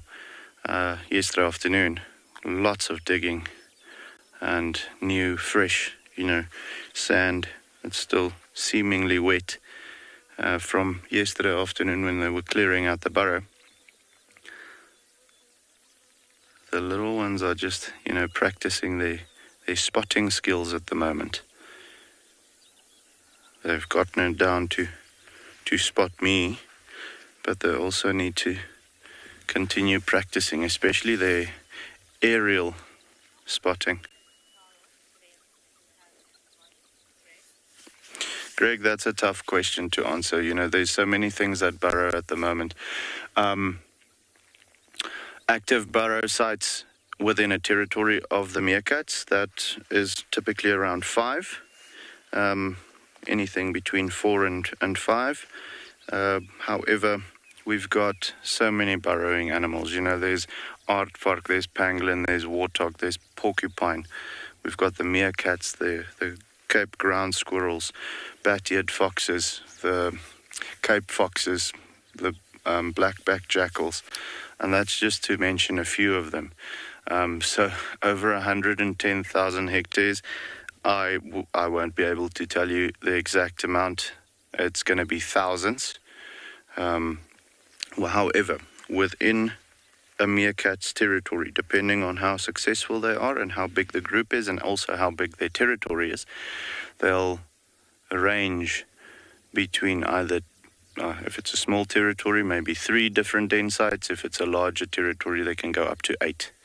And within a burrow or a den site, you'll find different burrow chambers. So in this particular case where we are right now, they've got in this little clump of grass at least 3 different chambers that we know about, and there will be burrows going into each of those, which are separate from the other chambers. So then they can utilize, even if it's the same site, different burrows and different chambers, depending on how the necessity calls for it, So yesterday they were in the same spot, but they were in another chamber.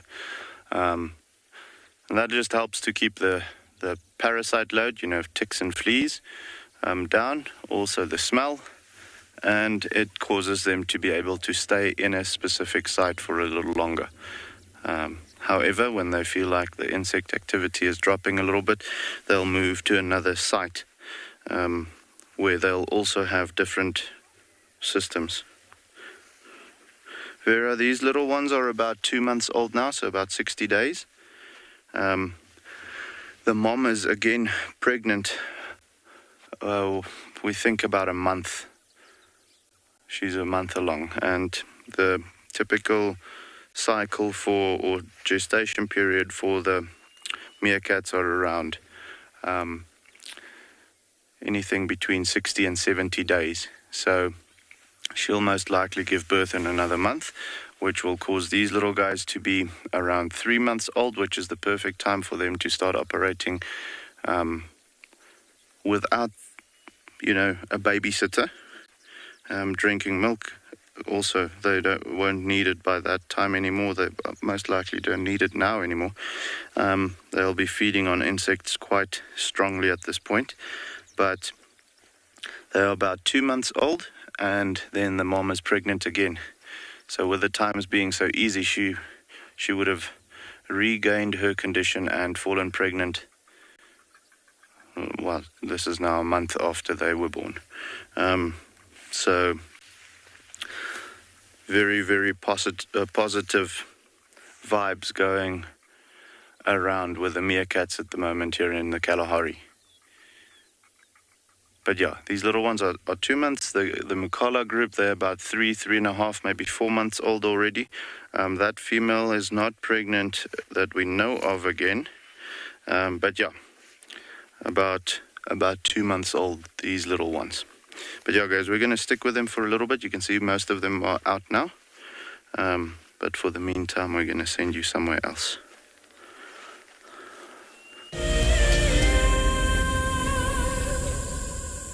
See, we've left our waterbuck and have started to do some birding, which is actually what I was really hoping to do with this camera.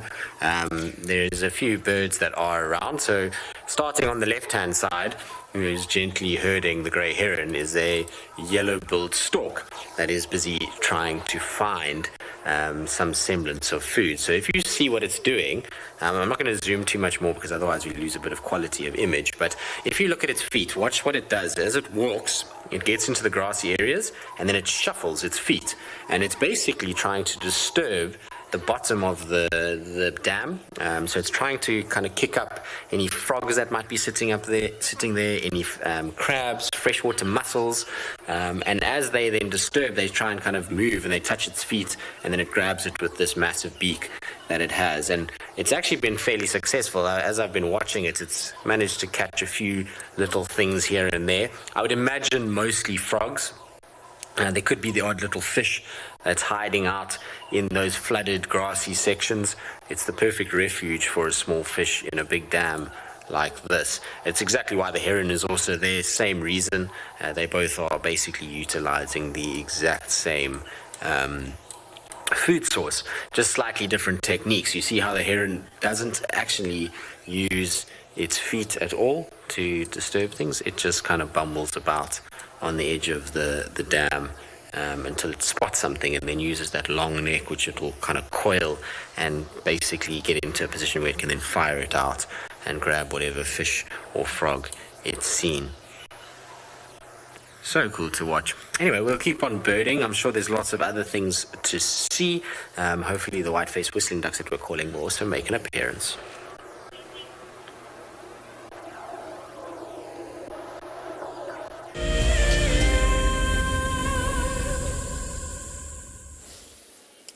Welcome to Torchwood, everybody, where, believe it or not, there is a herd of elephants there, and there was a very small little baby.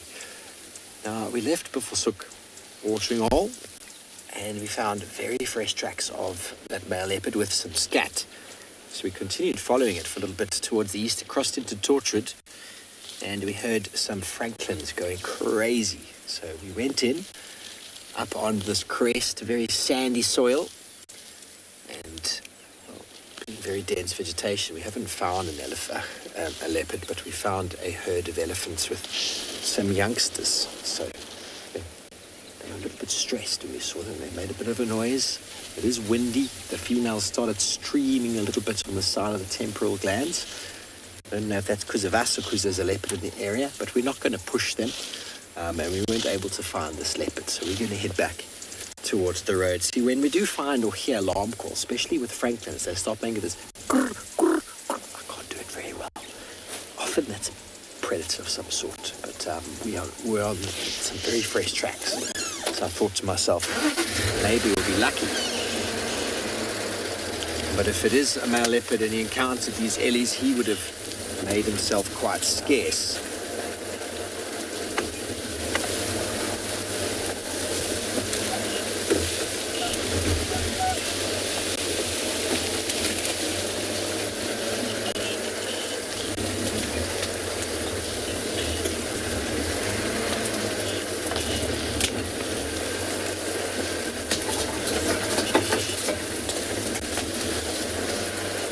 Plenty of nest building material around here.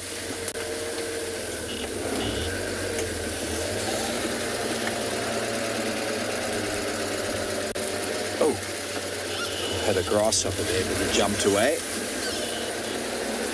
With our milkweed grasshoppers.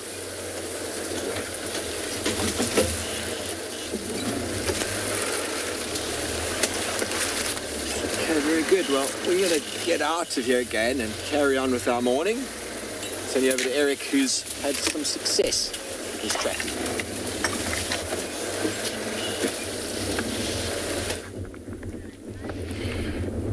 We've just managed to find these lions, and look what this young female's doing to this group of zebra.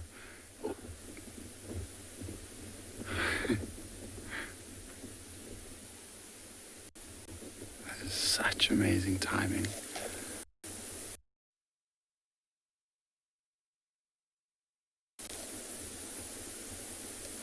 So this is part of the group of lions that we're actually searching for in the southern part of Ngala, and they were found by Tessa about 15 minutes ago in the central part. So I was looking in completely the wrong area, but it's really nice to see these lions here.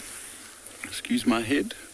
We've got more of them that are in front of us in the bush, and I'm sure you'll be able to, especially if you've been watching Wild Earth for a while, recognize that big white male. And so this is a group, it's literally just the sub-adults, so there's only 8 of them here, and they're all part of the Birmingham Pride. And when they were first found, Tessa saw them feeding and finishing off a very young wildebeest calf. So by the looks of it, this group of 8 were able to catch something probably early on this morning, and obviously wasn't enough for all of them. So that's why that female is trying to chase after those zebra. And it's really nice to see that they're capable of looking after themselves at this age. And there's not a single adult around, and I suspect that at least 2 of the 5 females are in a spot and looking for the den, or are looking after the brand.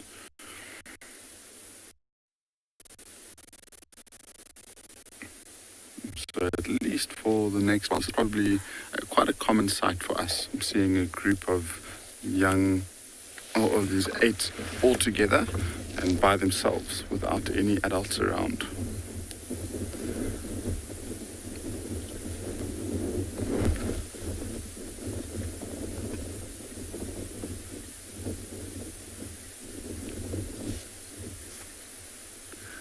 You might be able to hear some impala's alarm calling still.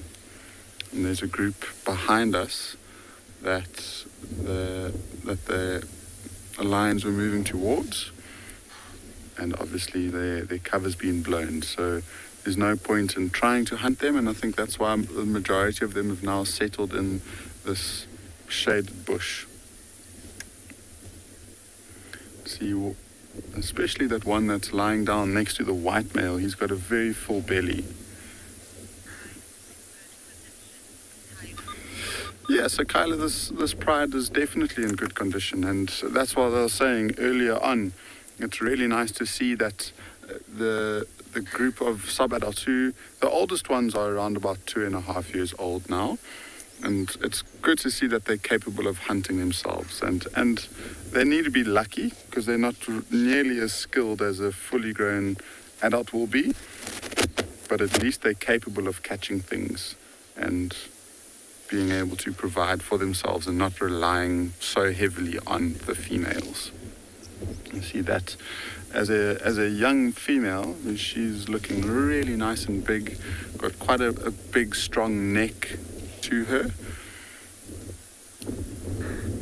And I would imagine that it would have been the group of 5 females rather than the 3 males that would have done the majority of the hunting early this morning. There's still that one lioness who, oh no, she's settled down, went off and started chasing those zebras, but I think she's now relaxed again.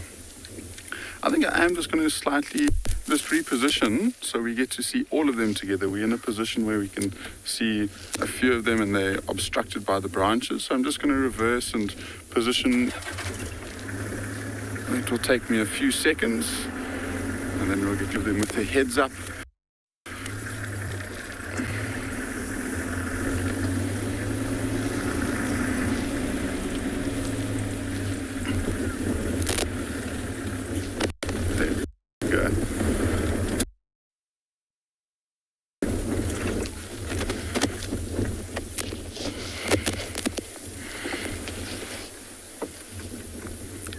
He is growing into his mane so well. Miley, it's a good question, and I don't think there's a set age that they start learning how to hunt. Okay, I think they've been watching their mothers hunting pretty much since they were born. Well, definitely from about 3 or 4 months old. And they would almost practice on each other, and that's what's so essential with playtime with lions, is that, that stalking and pouncing on one another just helps build the skill set for them to be able to hunt themselves. But I would say, from around about this age is probably when they are capable of catching something on a regular basis. Their skills and their practice is starting to pay off. But even still, if we were to compare these guys' success rates to their mothers, it would be way, way, way lower. And they're learning as they go, I guess. So from the age of about 4 or 5 years old, I think you can classify a lioness with enough experience to be a skilled hunter. So whilst we wait and watch and see if these lions move more in the morning, I think let's send you across to Tswalu.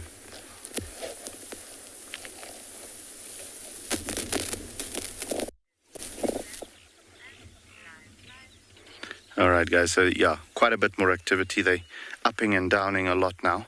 I think they're getting ready to start moving out and starting to forage, for things like scorpions and so on. We've got a huge amount of scorpions out and about at the moment, not necessarily at this very time, of the day, but during the evening we see them a lot. However, these guys, they specialize in finding them when they are under the ground.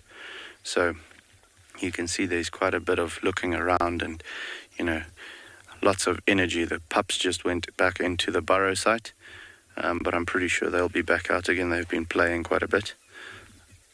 And it's warming up nicely now. I was mentioning to Craig just now, it's amazing how these guys, this particular group, suns themselves for so long. They must be very warm by the time that they start moving. But again, like we've mentioned previously, their foraging does seem to be very successful at the moment.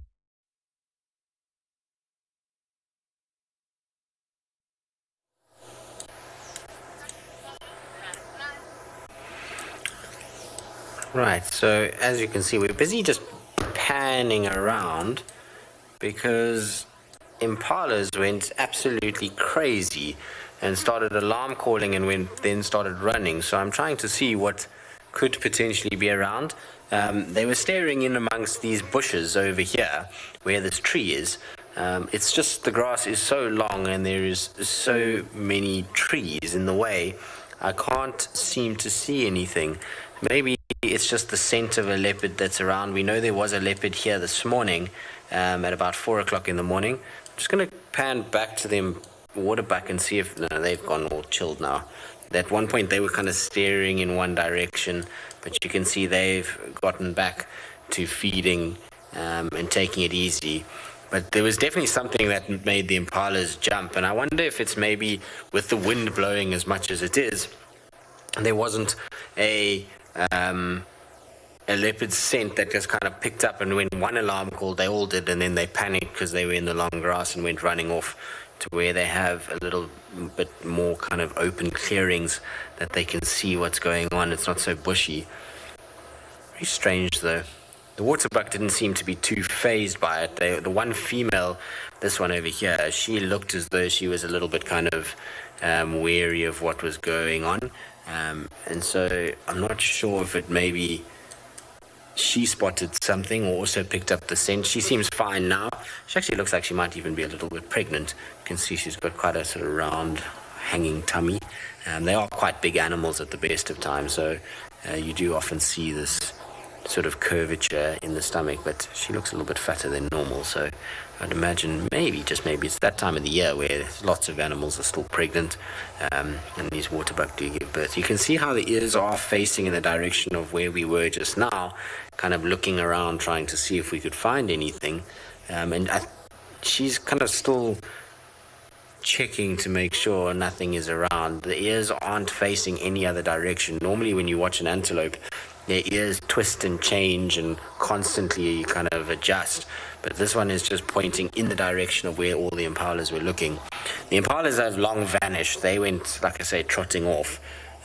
So I don't know if maybe there is still something here. It could also be that there is a predator right here in these thickets. We know that Hosana used to sit in these bushes over here, and you wouldn't even know he was there half the time unless you drove right on top of him. And the length of this grass from the camera doesn't look very tall, but it is actually pretty high, and so anything can hide in amongst those little bushes, especially from this camera, because you can't go around the bush and actually see what's happening. Interesting though, we'll have to keep an eye out. It'd be nice if a little leopard popped up its head, especially if it was to be that young male that Steve saw the other day. That would be really cool, so we could get a good view and see maybe who it is. It's always a little bit tricky when you can't kind of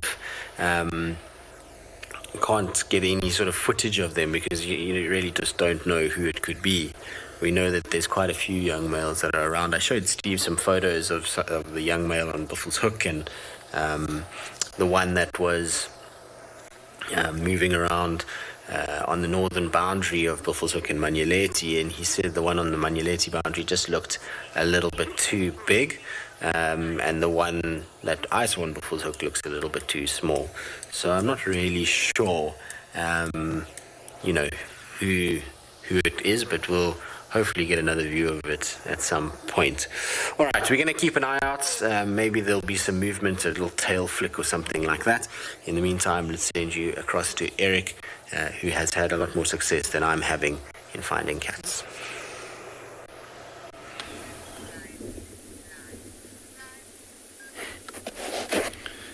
You might see a few of these sub-adults looking in one direction.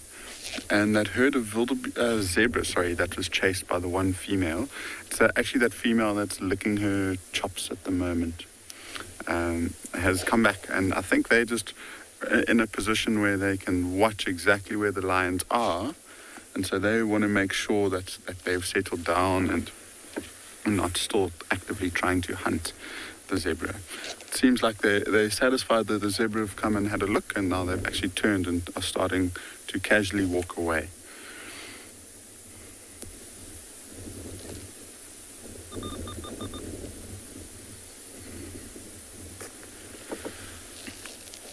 So by far the fullest of this group are the three males.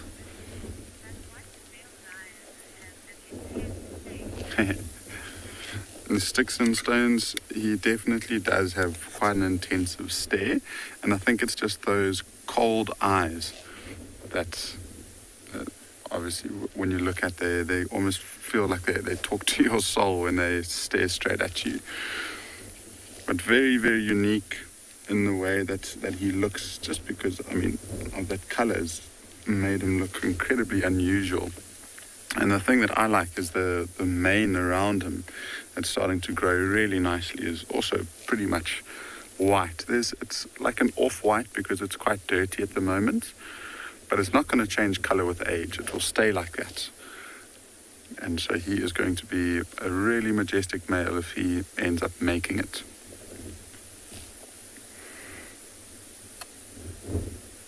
So it was actually his mother that we saw last night who was showing clear signs of lactating and cubs suckling on the nipples.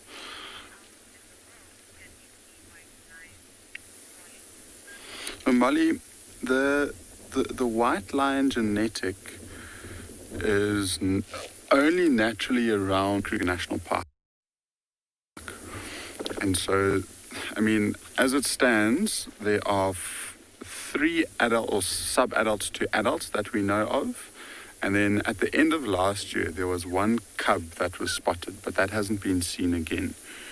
So there are pretty much only 3 wild lions that are naturally born into. So, I mean, this is pretty much the only place in the whole entire world that you get to see these natural white lions in this area. And so it's here. There's another area that's very close to Satara main camp in the Kruger National Park. And there's a male lion who's about 5 years old, maybe 5.5 now. And he's got a group of brothers that he hangs around. So that's also a good place to see them. Otherwise, I think one of the more reliable places is at and beyond Ngala.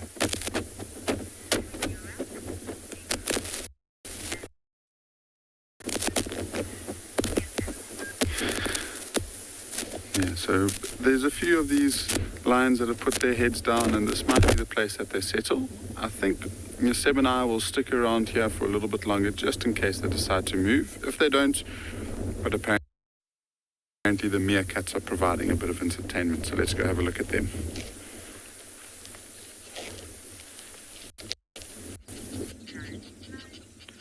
Guys, have a look quickly at how all of the adults are looking in the one direction. Okay, now not the mom anymore, but most of the adults are looking in the one direction. There's some birds mobbing something in the tree, which is about 30 meters away from us. I don't think we'll be able to see it now, but it might be something like a little owlet, or there's also a sociable weaver's nest in that tree. So it's very possible that there might also be a snake somewhere there. The meerkats are all just paying attention to see if they can see what the birds are upset about. You know, it's important for them to listen to all these signs in the bush and take note of it, because it might warn them of potential danger if they're moving in that direction, or if it is moving in this direction. So yeah, very important for them to not only use their eyes to spot danger, but also listen to all the different alarm calls or signals in the bush that'll help them stay alive. You can see the babies are completely relaxed. They don't know what that sound means yet. The one is quite set on digging.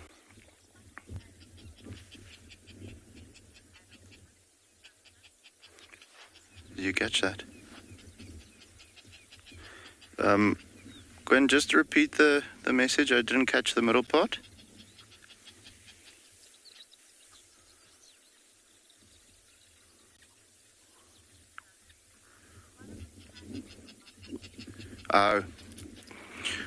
Justin, yeah, sorry, I didn't hear your question the first time.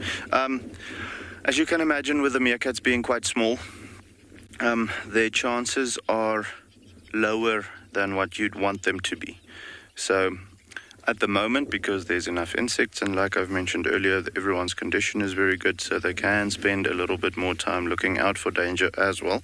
The success rate is a little higher, but I'd say Typically, it's around, if we have to talk about a percentage, it's going to be around maybe 30 to 40% success rate for the little ones to reach adulthood. So out of this group, if you had to work hard statistics, you might have 2 reaching adulthood, which I know is a 50% success rate, but we can't necessarily say 1 3/4 of them are going to make it. So I'd go for 2, but normally what you do find is if a group is as successful as it is right now, you'll find the entire litter making it. And then what pulls down the average is sometimes when there is a snake after the pups are born, when there is a snake coming into the burrow site, they'll easily wipe out an entire litter in an evening. So that then takes that percentage down. It's just like with lion cubs, where you find the litters, or the percentage, let's talk rather about the percentage, being quite low for them to reach 2 years of age. It's only 20% for them to survive, 80% mortality for lion cubs. However, typically speaking, when you do find a cub or a litter being, or a mother being a good mother, you'll find that she raises entire litters, and the ones that are not successful, the whole litter doesn't make it typically, which is why that success rate is so low. After reaching adulthood, the meerkats also have a high mortality rate, as you can imagine, because there's so many things that can go for them. Honey badgers, snakes, raptors, you name it, they'll go for them. African wildcats, all of those things, jackals. So constantly in danger. However, luckily their numbers are quite high, so they're not in danger of being, extinct or something like that. But guys, have a look at how cute it is, how these babies are just passed out on the ground. You're absolutely right. They're very, very cool. The cutest little things. And lazy to wake up early in the morning. It's for those little bodies, when they're active, they are active to the extreme. And when they rest, it's the same case. So for them to wake up early in the morning, you can see it's quite a process. 2 of them have just,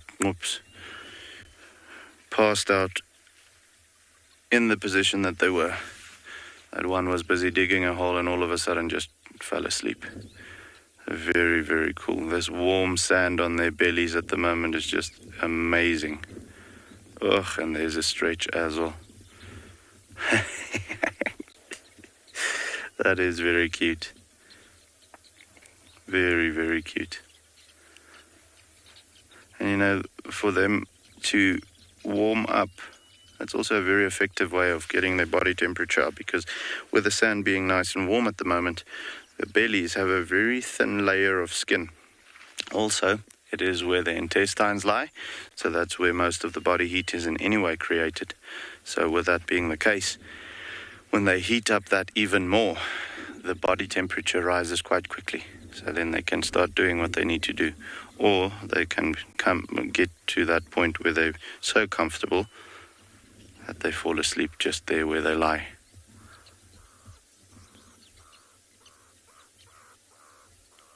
You can hear the one starting to call. I think he's getting hungry. The baby that's not lying with the other 3 at the moment, he's starting to tell that one that's still the adult that's still in the burrow, it's time to start eating. Little, typically when we have them in the mornings, it's just after they've spent a whole night sleeping. So with that being the case, they don't always display behavior like they're doing right now, which is quite special to see.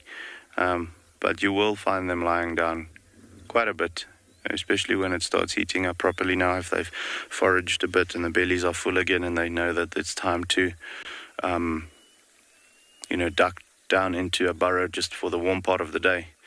That's when you'll find them lying down underneath a bush or so. If they don't feel threatened about something like a snake or so, they might not even go into a burrow. They'll just find a thick clump of bushes and rest there during the day, where you'll find most of the adults and the little ones lying down and sleeping a little bit. If they are not in the burrow, you'll find one being on constant lookout. But it's absolutely true. We don't often see them lying down like that, just because when they do lie down, they're most likely in the burrow, and it's not a place where our eyes can fall.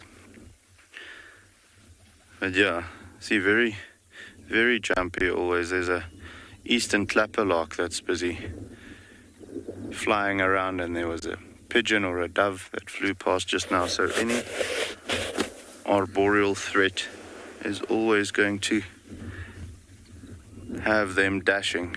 The wind is also picking up slightly, which will make them a bit more paranoid, not for us necessarily, but also just, then their sense of hearing does go away a little bit, because everything is making sounds. Even the wind is making a noise in your ears. So you can imagine, for them having such sensitive hearing, when that gets taken away, they are going to be a little bit more paranoid. But then again, going from paranoid to asleep in 2 seconds. There's one individual came right up to Craig. He's sitting about a meter away from him, and he's just been chilling in the shade there now. I'm pretty sure if Craig sticks out his arm, he'll be not able to touch it, but he'll be maybe 40 centimeters away from it. Not that we're going to do it, though. We don't want to give him a fright. But this guy looks very comfortable with us. But yeah, guys, we're going to see if they want to get a little bit more active, see if the babies want to maybe wake up properly and start foraging. For the meantime, we're going to send you somewhere else, okay?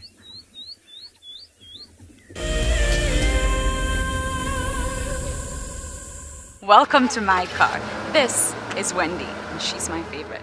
She would love to have your name engraved on her so you can be with her every single time she goes on a safari here in Djuma.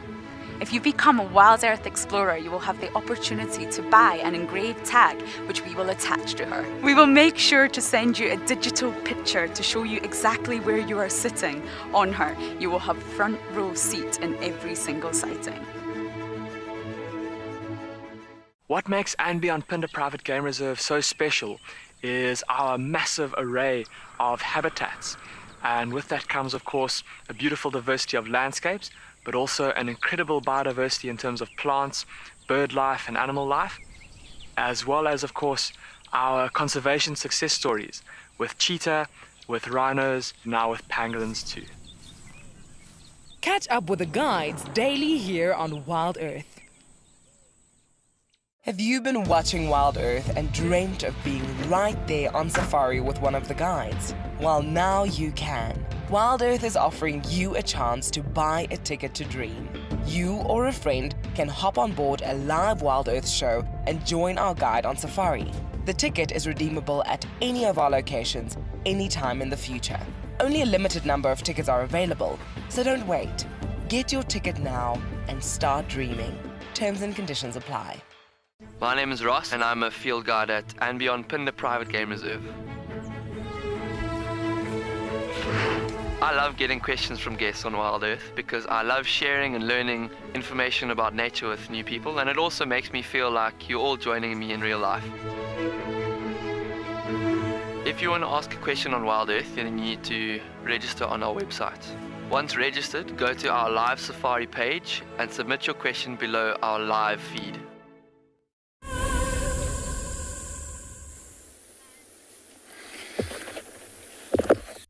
So you can see it's a big foot up in the air and fast asleep with the full belly.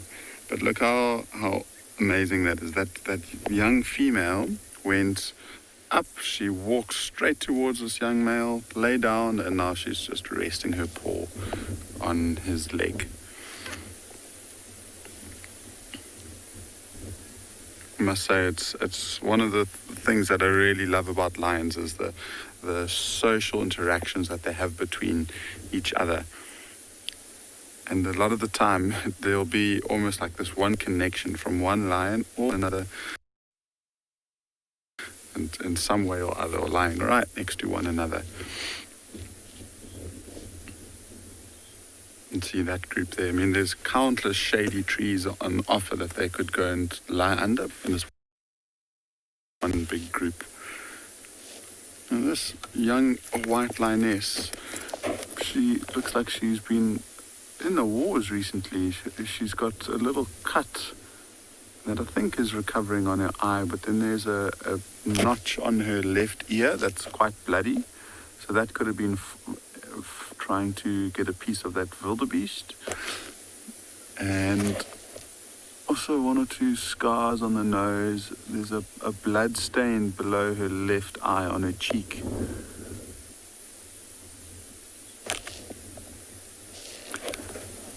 And her belly compared to males and the big female behind her is almost non-existent. So she must have been able to get something to feed, but because she and her sister are the two smallest ones, they would have just been bullied off of that very small wildebeest. And that's why she's looking a lot skinnier than the rest of them. Still not anything to worry about. But she would be one of the ones that would appreciate another meal sometime in the next couple of days.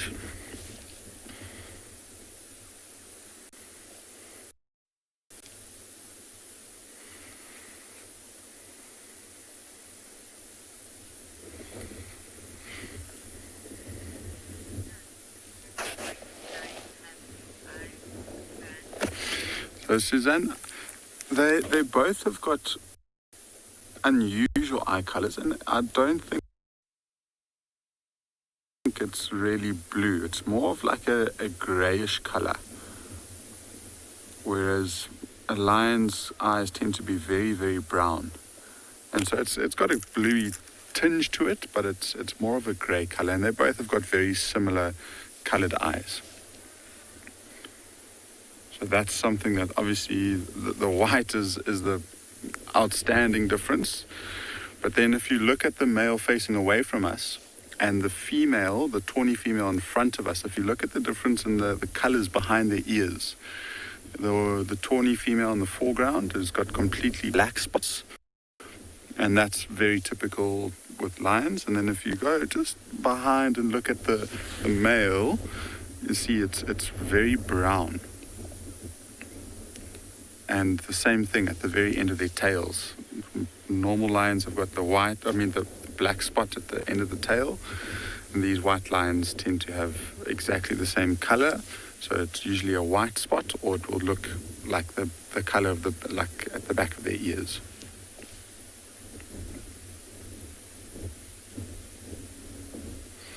And then another difference, if you look very closely at the female, at her paw, the white female who's got her paw upside down. At this age, because they're very active and they're walking around, you might not be able to see it, but there is a bit of a pink edge to the toe. The toe is completely black underfoot.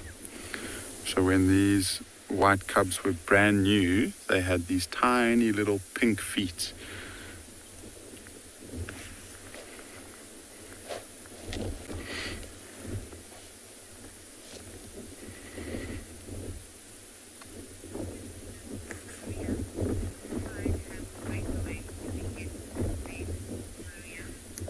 So Maria, I think this pride will definitely have some sort of split eventually.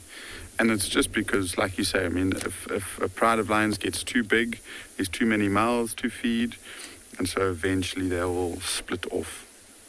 Which happened in, it must have been, I think, 2012, where this pride was, I think, in their 20s. So it was 5 females and a lot of cubs, and they ended up splitting off. And they share a boundary. So this Pride of Lions hangs around the central and the eastern part of Ngala. Then there's their breakaway pride. It hangs around in the western part of Ngala and out of further. And from time to time, and they do recognize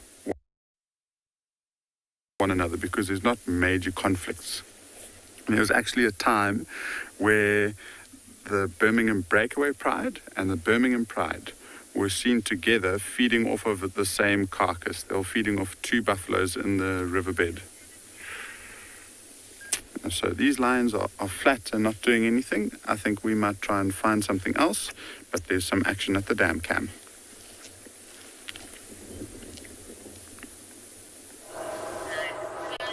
Well, while the lions are flat, the Egyptian geese are being very busy.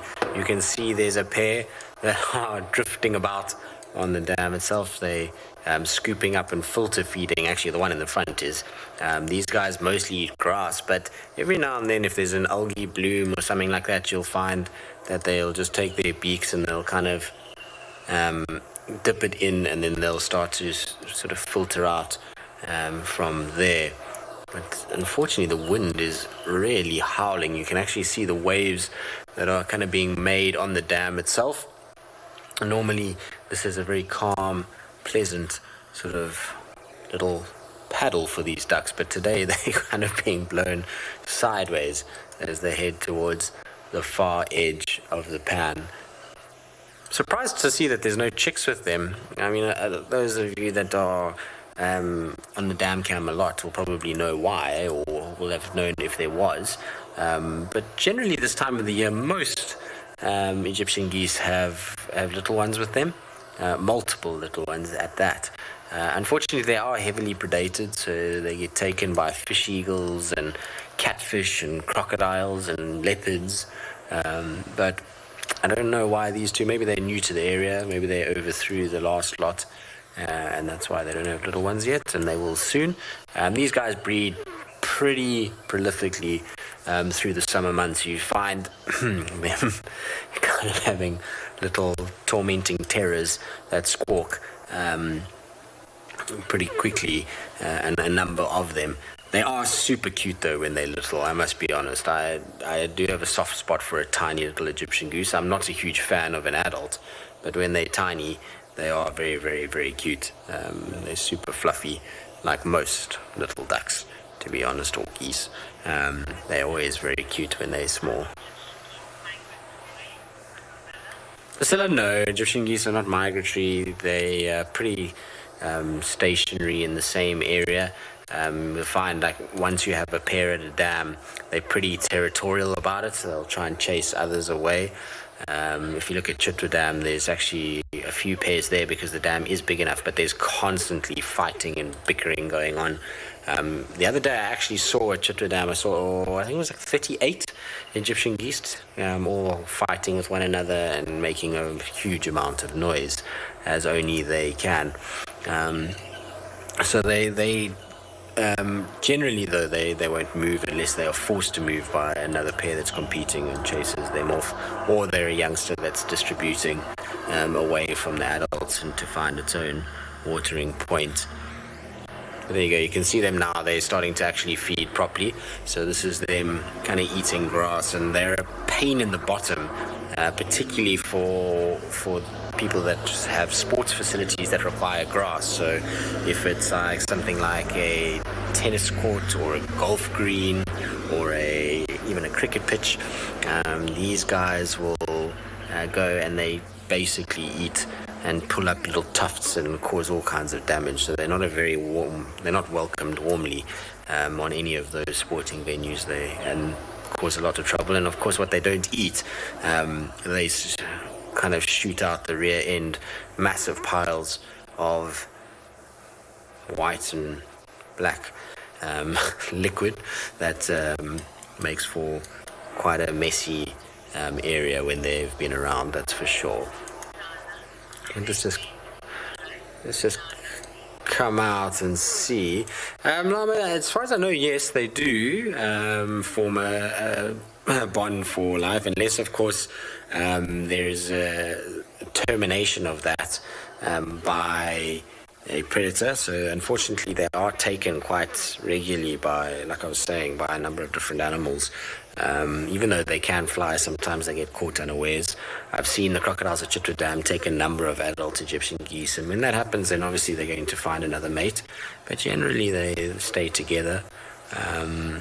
It's I would imagine well, for us it's quite hard to actually identify certain individuals because they look pretty similar, but I'm pretty sure they are monogamous and made for life. I'm going back for a little swim now. Now that we've come round to the shallows and there's not so much of a wind and the dam wall's protecting them, it's much easier for them to come out. So you can see they're kind of in the far corner of the dam. And the dam wall is just to the right here.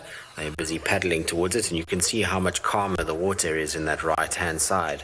It's not nearly as kind of roughed up. It's a smooth surface, and that's because that bank is just protecting it. And I'm sure that's where they're going to go. They're going to start paddling in that much cleaner, sort of less turbulent water, if you wanted to call it that. I wonder if these winds are the prelude to the potential tropical cyclone that is on its way towards this area. They're saying that we should hit us by Saturday or Sunday if it gathers enough momentum in the Madagascan Channel or the Mozambican Channel. But it'll be interesting to see. You can see there's actually a little grey heron in the background there in the shade. Come on, focus. So it's, hold on, I've just got to get the focus right. There we go, look at that. Yeah, we're winning. We're even getting focusing right. But there's the heron, it's still fishing, and then above the heron is a, well, what looks like a party light. There is foam nest tree frogs that seemingly had an absolute ball on that branch. There is 1, 2, 3, 4, 5, 6, 7 foam nests on there. So it was obviously a busy time for the frogs at one point, and it's a really cool little spot to have because it's a nice little branch. They've got their little nests, and underneath is water but with lots of vegetation, so it's the perfect place for little tadpoles to drop in and be able to evade predation and the likes of herons and various other things. They can get in amongst the grass and out of the way of fish as well. So it's a perfect little branch that's for foam nest tree frogs. There is another foam nest that is absolutely ridiculous at this dam, which I'll try and get for you guys now. It's quite far on the other side of the dam, so we'll just quickly shoot around. Sorry that we're zooming so quickly. Claire, you say it's so nice to have me on Zoom. I'm not sure it is. I think I'm going to make you all sick by zooming around too much. But it's quite fun, actually. I'm quite enjoying it. There's lots of little things to discover. Now, this is what I wanted to show you. Is if you look at the water here and this tree, you can see where the branch starts to come to the left on the right tree, the right-hand side dead tree. There's a foam nest up there. Now, look at the height from the water to the nest itself. I'll zoom into where the nest is. You'll see it in the middle of your screen now. There we go. It is way up there. So unlike those other nests where it's a nice gentle drop and into a nice safe habitat, these little poor tadpoles are going to be living life on the edge from day one, because they are going to, unfortunately, have to plummet a good, I would say that must be probably a good 20 feet, maybe 15 feet in the air. They're going to have to plummet all the way down. And the other problem is that at the bottom, do you see there's some kind of growth that's going on?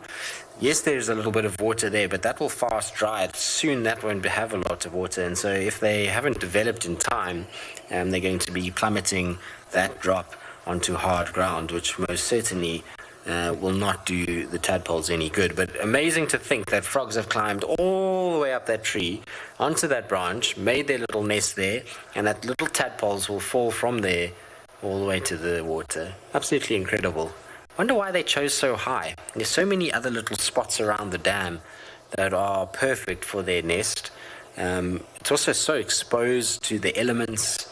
it's a weird spot. Maybe they just decided this was a good way to kind of get out of the way of any sort of predators that could be around, climb nice and high. But that is extreme mating and nest making from those frogs, that's for sure. All right, I'm going to scout around and see what else I can find. No more signs of any alarm calls or anything like that. Talking about scouting around, let's send you across to Steve, who's continuing his morning bumble.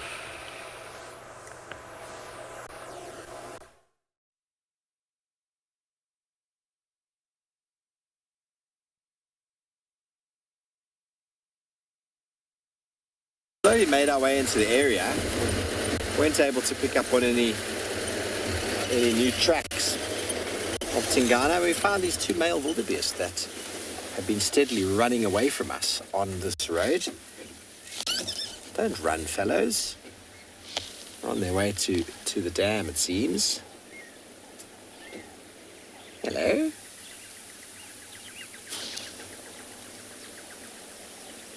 And there they disappear. So we're not far from the dam cam itself. We're going to go around onto Gallagher. Have a look, see what's happening in Gallagher side. See if we can hear any alarm calls. I wasn't told what was alarming, just alarm calls. Most likely impala, or could be monkey or baboon. I'm not sure. We'll just do a little bit of a loop around.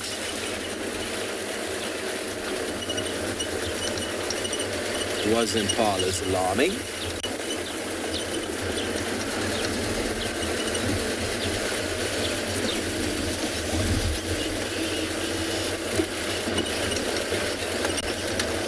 Lovely morning. Hasn't yet warmed up too much. Clouds have been a little bit in the way, but that's a good thing. Still potential for some of these predatory animals to be moving. But it is warming up enough that it's possible that there might be someone coming to drink. Tristan's watching diligently at the dam itself, at Voitail Dam. So we're going to go to Gallagher Pan.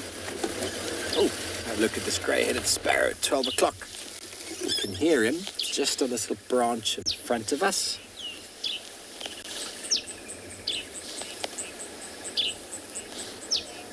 JP, yes, it's quite easy to confuse male and female excuse me, wildebeest. The shape's the same, but the male's horns are slightly thicker. And if you look at them straight on, the ears of the male wildebeest and the horns are a similar sort of distance from the head, whereas the female's ears are a little bit longer than the horns. But it's easy to confuse, and it's one of the strategies that wildebeest employ to be able to stay within the herd for longer. As long as the male wildebeest don't behave like a male, they sort of bypass the scrutiny of a dominant male, and they're not able to stay within the safety of a herd for longer than they would be if they were acting like a male. Grey-headed sparrow, you can hear him chirping. Sort of brownish sort of shoulder. Just see a white spot on the shoulder. That's the white epaulet. See the wind is ruffling his feathers.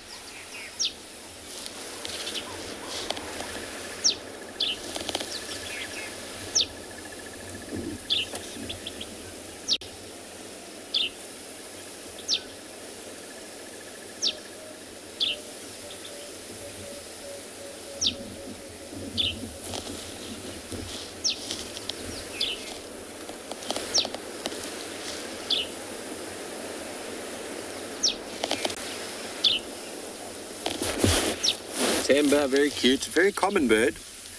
Grey-headed sparrow. This is known as the southern grey-headed sparrow. We do have a northern up in Botswana, I've seen, possibly even in the northern Kruger. I haven't seen one there, but definitely in Mashatu, southern Botswana, we get the northern grey-headed sparrow. These guys are here all year round. But it is breeding season. That's why all the birds are making so much noise.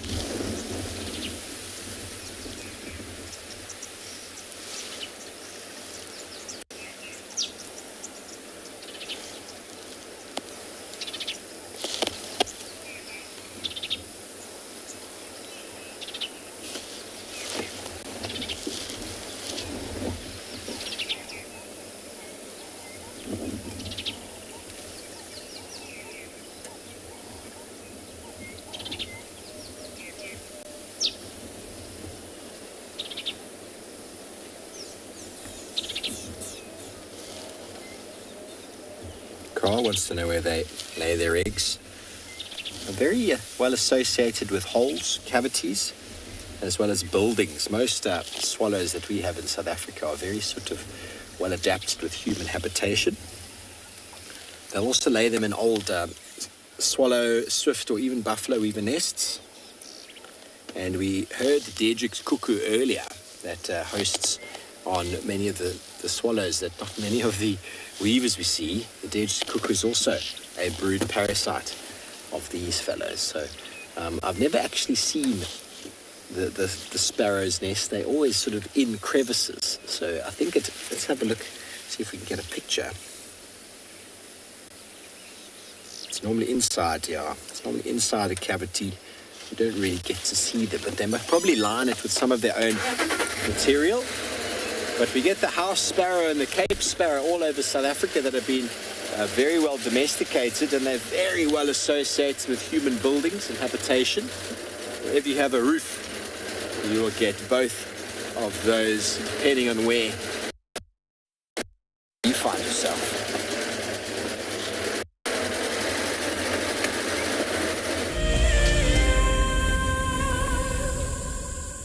While Steve is bumbling, I've been bumbling on the camera. I'm probably driving everyone crazy. You can see some wildebeest on the far side that are just bypassing the dam.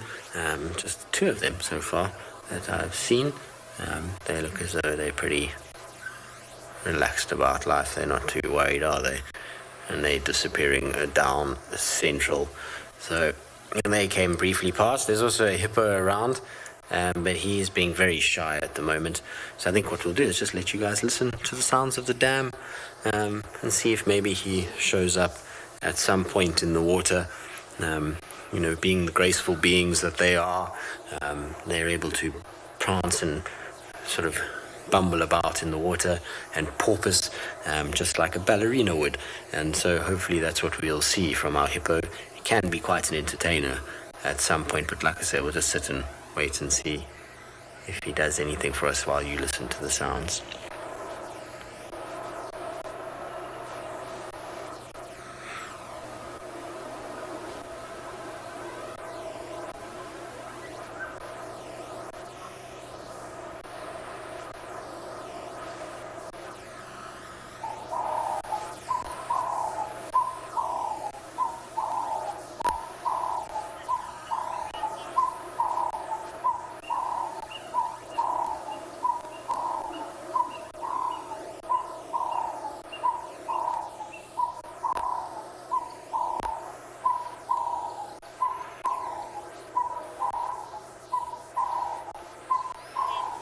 Yeah, the little Cape turtle dove calling above. Anyway, we're going to keep looking around. Hopefully our hippo will make more of an appearance in just a little bit.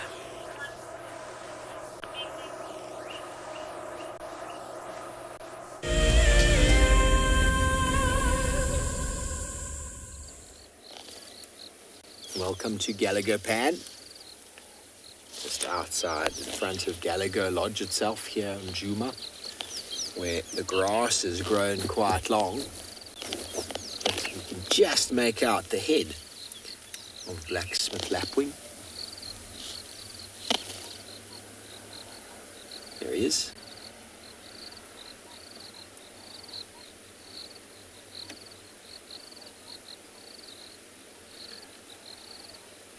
Often associated with water areas. Has there been any documentation this year? I know in the last few years we've had blacksmith lapwings breeding on the dam cam. We've had a few little downy blacksmith lapwing chicks being born in and around the dam cam, which have been a delight for many. Ground nesting birds. They lay their eggs pretty much just out on the open, very exposed, but very camouflaged and almost impossible to find. They are very, very vigilant parents, been known to turn many a large animal away from their nest.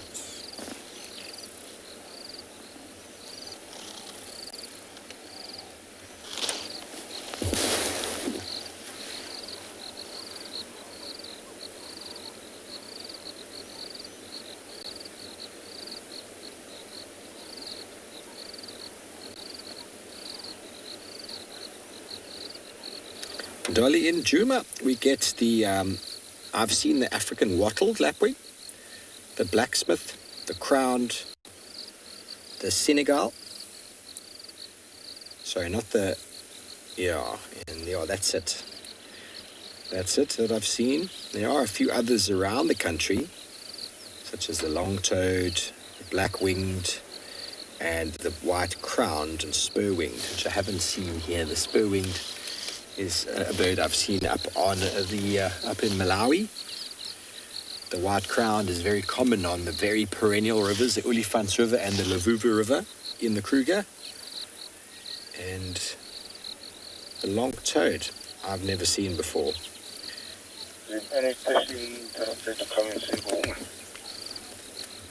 Hang on 1 second. Just turn the radio down. The long-toed lapwings actually occur in Okavango Delta all the way through northern Zimbabwe into Mozambique. That's why I haven't seen them. But the blacksmith lapwing, you might wonder, where does the bird get its name from? And just have a listen to my hat. And this sounds like a blacksmith hitting a hammer on an anvil.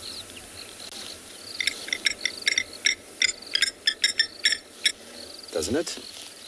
I think so. Well, that's where it gets its name from.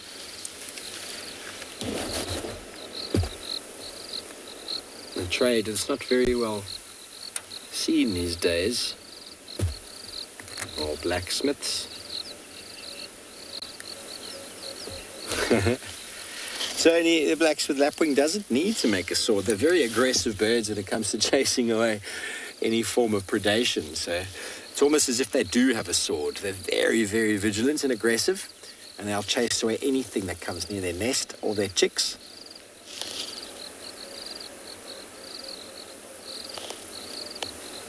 Lots of courage in this small bird. It's all about confidence in nature, as the honey badger will show you. Confidence outweighs strength every single time. When something's very confident, the aggressor or the bigger of the two often thinks to itself, why on earth is this animal so confident? I might as well just step back. And courage is something that comes to us in a moment of need. Many of you might ask yourself, am I courageous?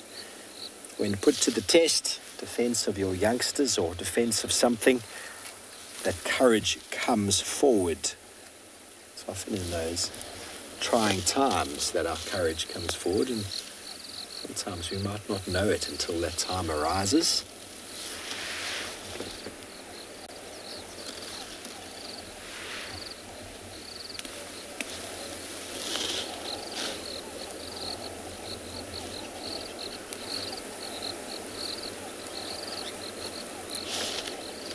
You might have heard me say the blacksmith lapwing chicks are downies because they're born on, they hatch on the ground, and their body needs to be covered with down feathers so as to protect them from the sun. They don't have any shade, and so we call them downies, and they're able to move and walk around pretty much from the birth, whereas nestlings are birds in nests in the trees, and they're born naked, blind, and completely useless. So Tony, you want to know how they protect their youngsters from predation? Well, they get aggressive and they bomb, and they get very loud and vociferous, and they'll chase and bombard all sorts of animals, from baboons to elephants, monitor lizards, jackal. They'll physically attack them, and it's quite something to see how courageous they can be. The crowned lapwing is a bird that occurs all over South Africa as well, and any golfer will be able to tell you how vigilant they can be, because they will dive bomb people walking around on golf courses to the point where you have to flee for your life. Very good. Okay, well, we're going to carry on from here, see what we can find around the corner, and we're going to send you back over to Tswalu Kalahari.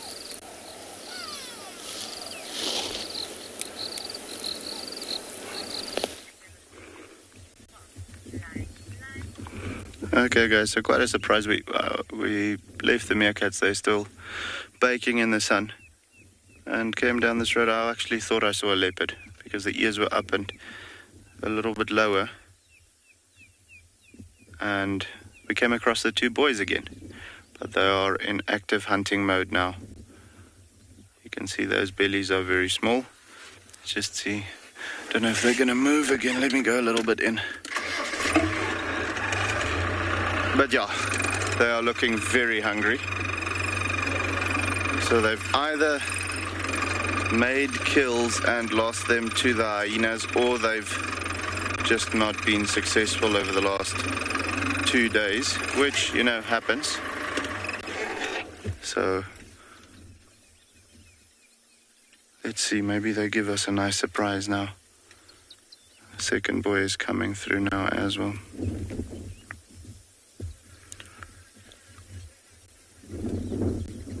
So yeah, quite a nice surprise to have them. We weren't even expecting them. I actually thought they went to the other side of the mountains. But there is some gemsbok, some oryx, not too far away from us. I don't know if the cheetahs have seen them. I doubt it. They might have smelt them because the wind is coming from that side, but I don't think they've spotted them yet. And the way their bellies are looking, I think they'll go for an adult gemsbok at the moment as well. So that'll be very cool.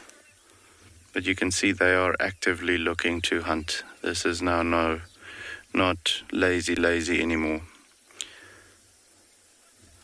We want to eat these guys.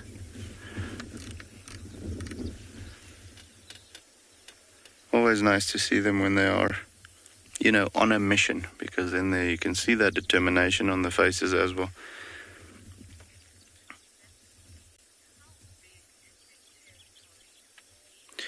Lee, their territory, these two boys have a huge territory. They're quite successful, they're quite dominant as well, so with that being the case, a very large territory. If I had to say in hectares, probably around maybe 30,000 hectares. So, I mean, it's just huge.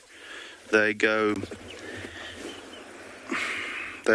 basically dominate the entire northeastern corner down, well, no, not even north, the eastern section, or almost the east, I wouldn't say half, but the eastern section of the Koranenberg side of Tswalu.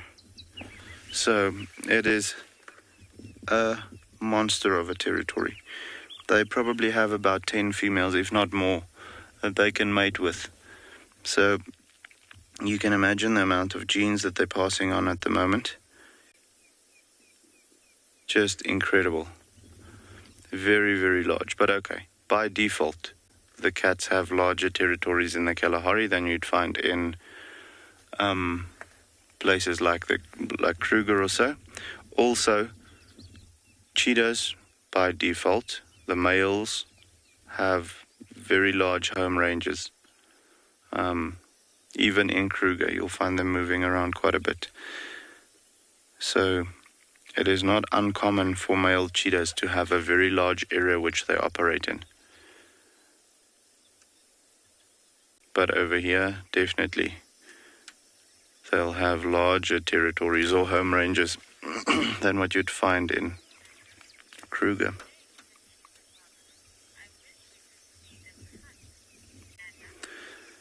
And I also wish we could see them hunt at the moment. Let's hope they spot something soon and give us at least a chase. But I do want them to be successful, though. It seems like they really need something to eat. I see there's some springbok behind us, so hopefully soon, if they just move a little forward, they'll actually be able to see them. But they might be behind the bushes for them at the moment, but they're looking around all over the show, so I don't think it's going to be long before they spot something. They just need to keep moving. it is getting warm now, very warm, so that'll also entice them to rather lay down, but I think they're hungry enough to go through that feeling of laying down and rather continue with their hunting activity. Come on, boys, see those springbok now. They're about, the springbok guys, to give you an idea, they're about 400 or 500 meters away, for a cheetah they can stalk and cover that distance rather quickly and then try and make a chase. The only difficulty for them at the moment is the wind. The wind direction is exactly from them to the springbok. The springbok haven't picked them up yet. I can see they're still feeding relatively relaxed. But these boys, if they want to have a chance to do something, they need to continue moving.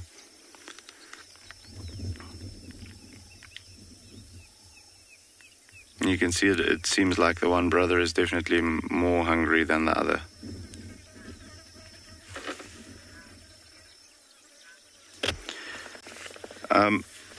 Dan, yes, absolutely, they will if they can. As long as both of them live, the coalition will be quite strong. So they'll prefer being with one another for their whole lives. It just makes their chances of survival better. Chances to, remain in an area, dominant in an area for longer is also higher. So, absolutely, as long as they can, they will remain. It's in very seldom occasions that you'll find coalitions breaking up because they don't come right with one another or so. But with them being brothers, of the same litter, you'll find that they will definitely stay together for as long as they can. But yeah, guys, we're going to see if they do spot those springboks. If they do, we'll let you know. For the meantime, we're going to send you over to Tristan with his hippo, okay?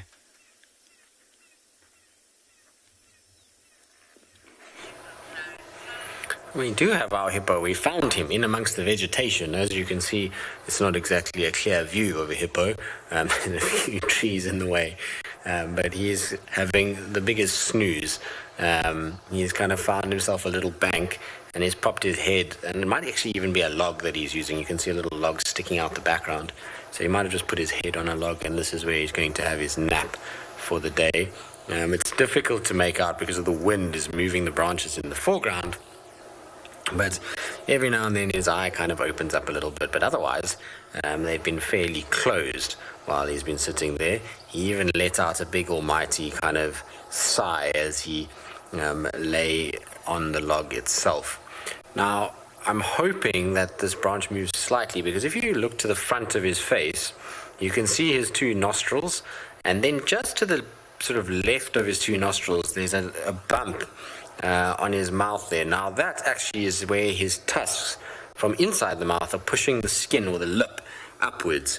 And it's not something you always see with hippos because often they're the way that they're lying or the sort of angle that you're looking, that raised sort of bump is not as pronounced or not as easily seen. Unfortunately, the leaves are just right in the way at the moment. But you can actually sometimes pick up where their canines are kind of pushing up on the lip a little bit. Well, not canines actually. I don't know why I said that. But their teeth are pushing up towards the sort of edge of their lip area. I was also hoping while we were kind of sitting looking at him now is if that there was going to be a little terrapin that might crawl up onto their head. Often what you'll find is the terrapins love a little hippo raft.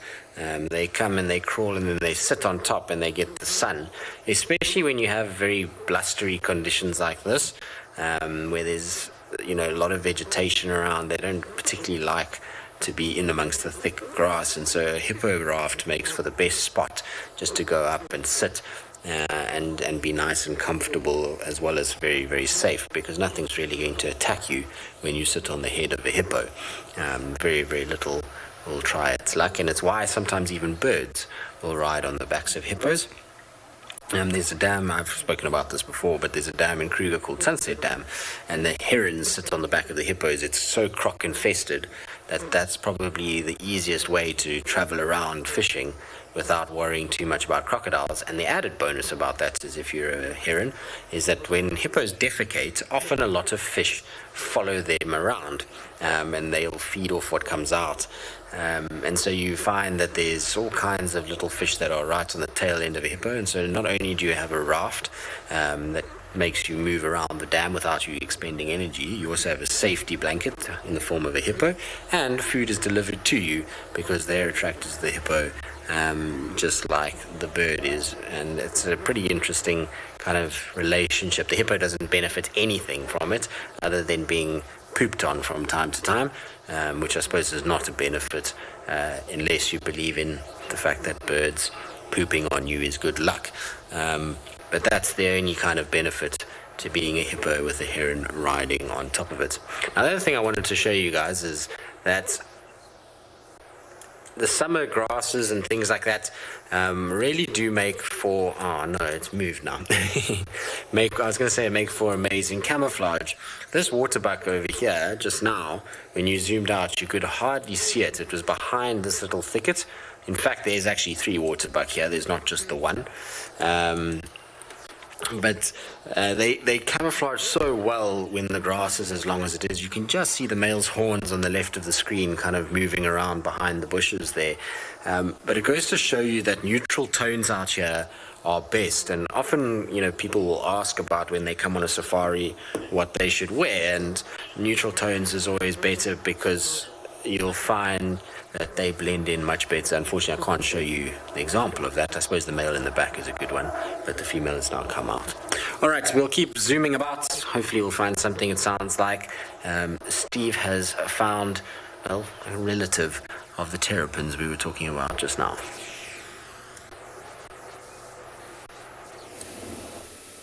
Well, we have got a specs-hinged tortoise that is on the move. It's in the road, taking a nice little stroll, and off he goes, just like that, into the vegetation. So it is very dense and overgrown at the moment, everybody, but that's okay. It's part of the cycle of what happens out here. And the specs-hinged tortoise was in the road for a moment, just like that. As elephant herds disappear into the vegetation, so do tortoises quite easily. They're very mobile this time of year, always looking for water, feeding on the green, luscious green grass.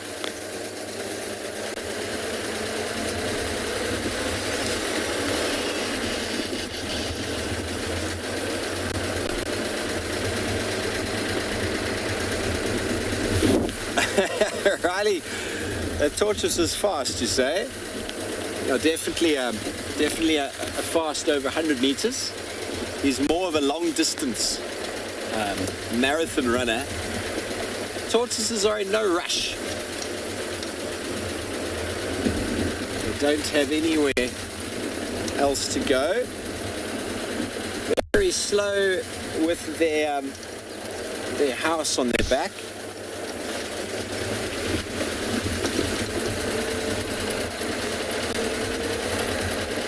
See how nice and green it is. The grass is really looking good. Not only is there lots of nesting material, there's lots of hardy holes. Here's a fork-tailed drongo at 3 o'clock.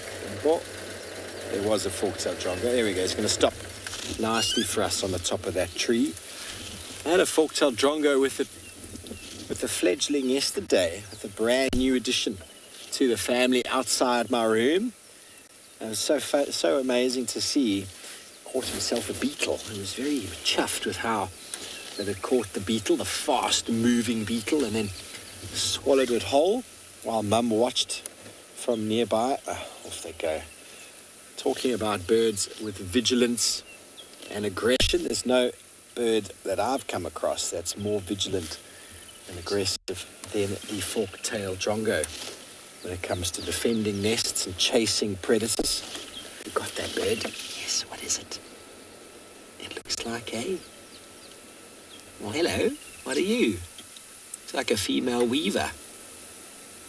Is he feeding on the the grass seeds there. Delicious. What are we? It looks like a female weaver. Of which species, I'm not certain. Able to come in if you want. Definitely feeding on the grass, distributing the seeds of the signal grass, a very important process of the ecology of birds in the distribution of grass seeds.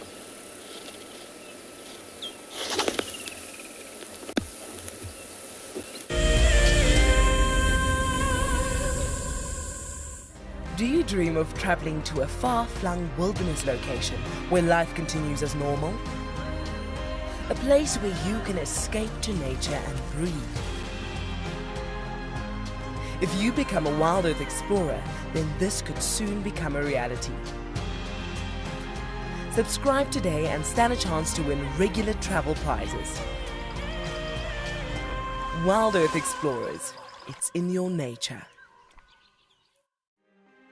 For the month of January 2021, we are offering a chance to win a unique Wild Earth expedition to the magnificent Tswalu Kalahari.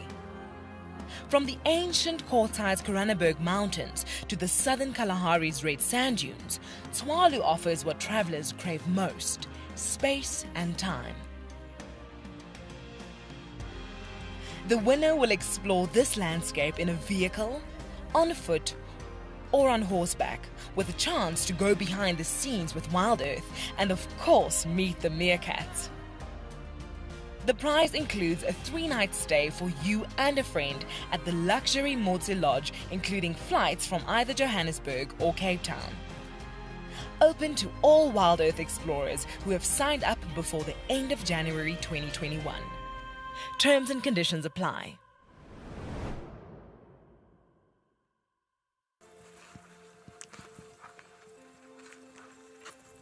Hello, Mama. Just checking us out, everybody. There's no aggression here. Very relaxed. A herd of elephants moving around your car like that is truly, truly magical. Tune into Wild Earth every single day. It's in your nature.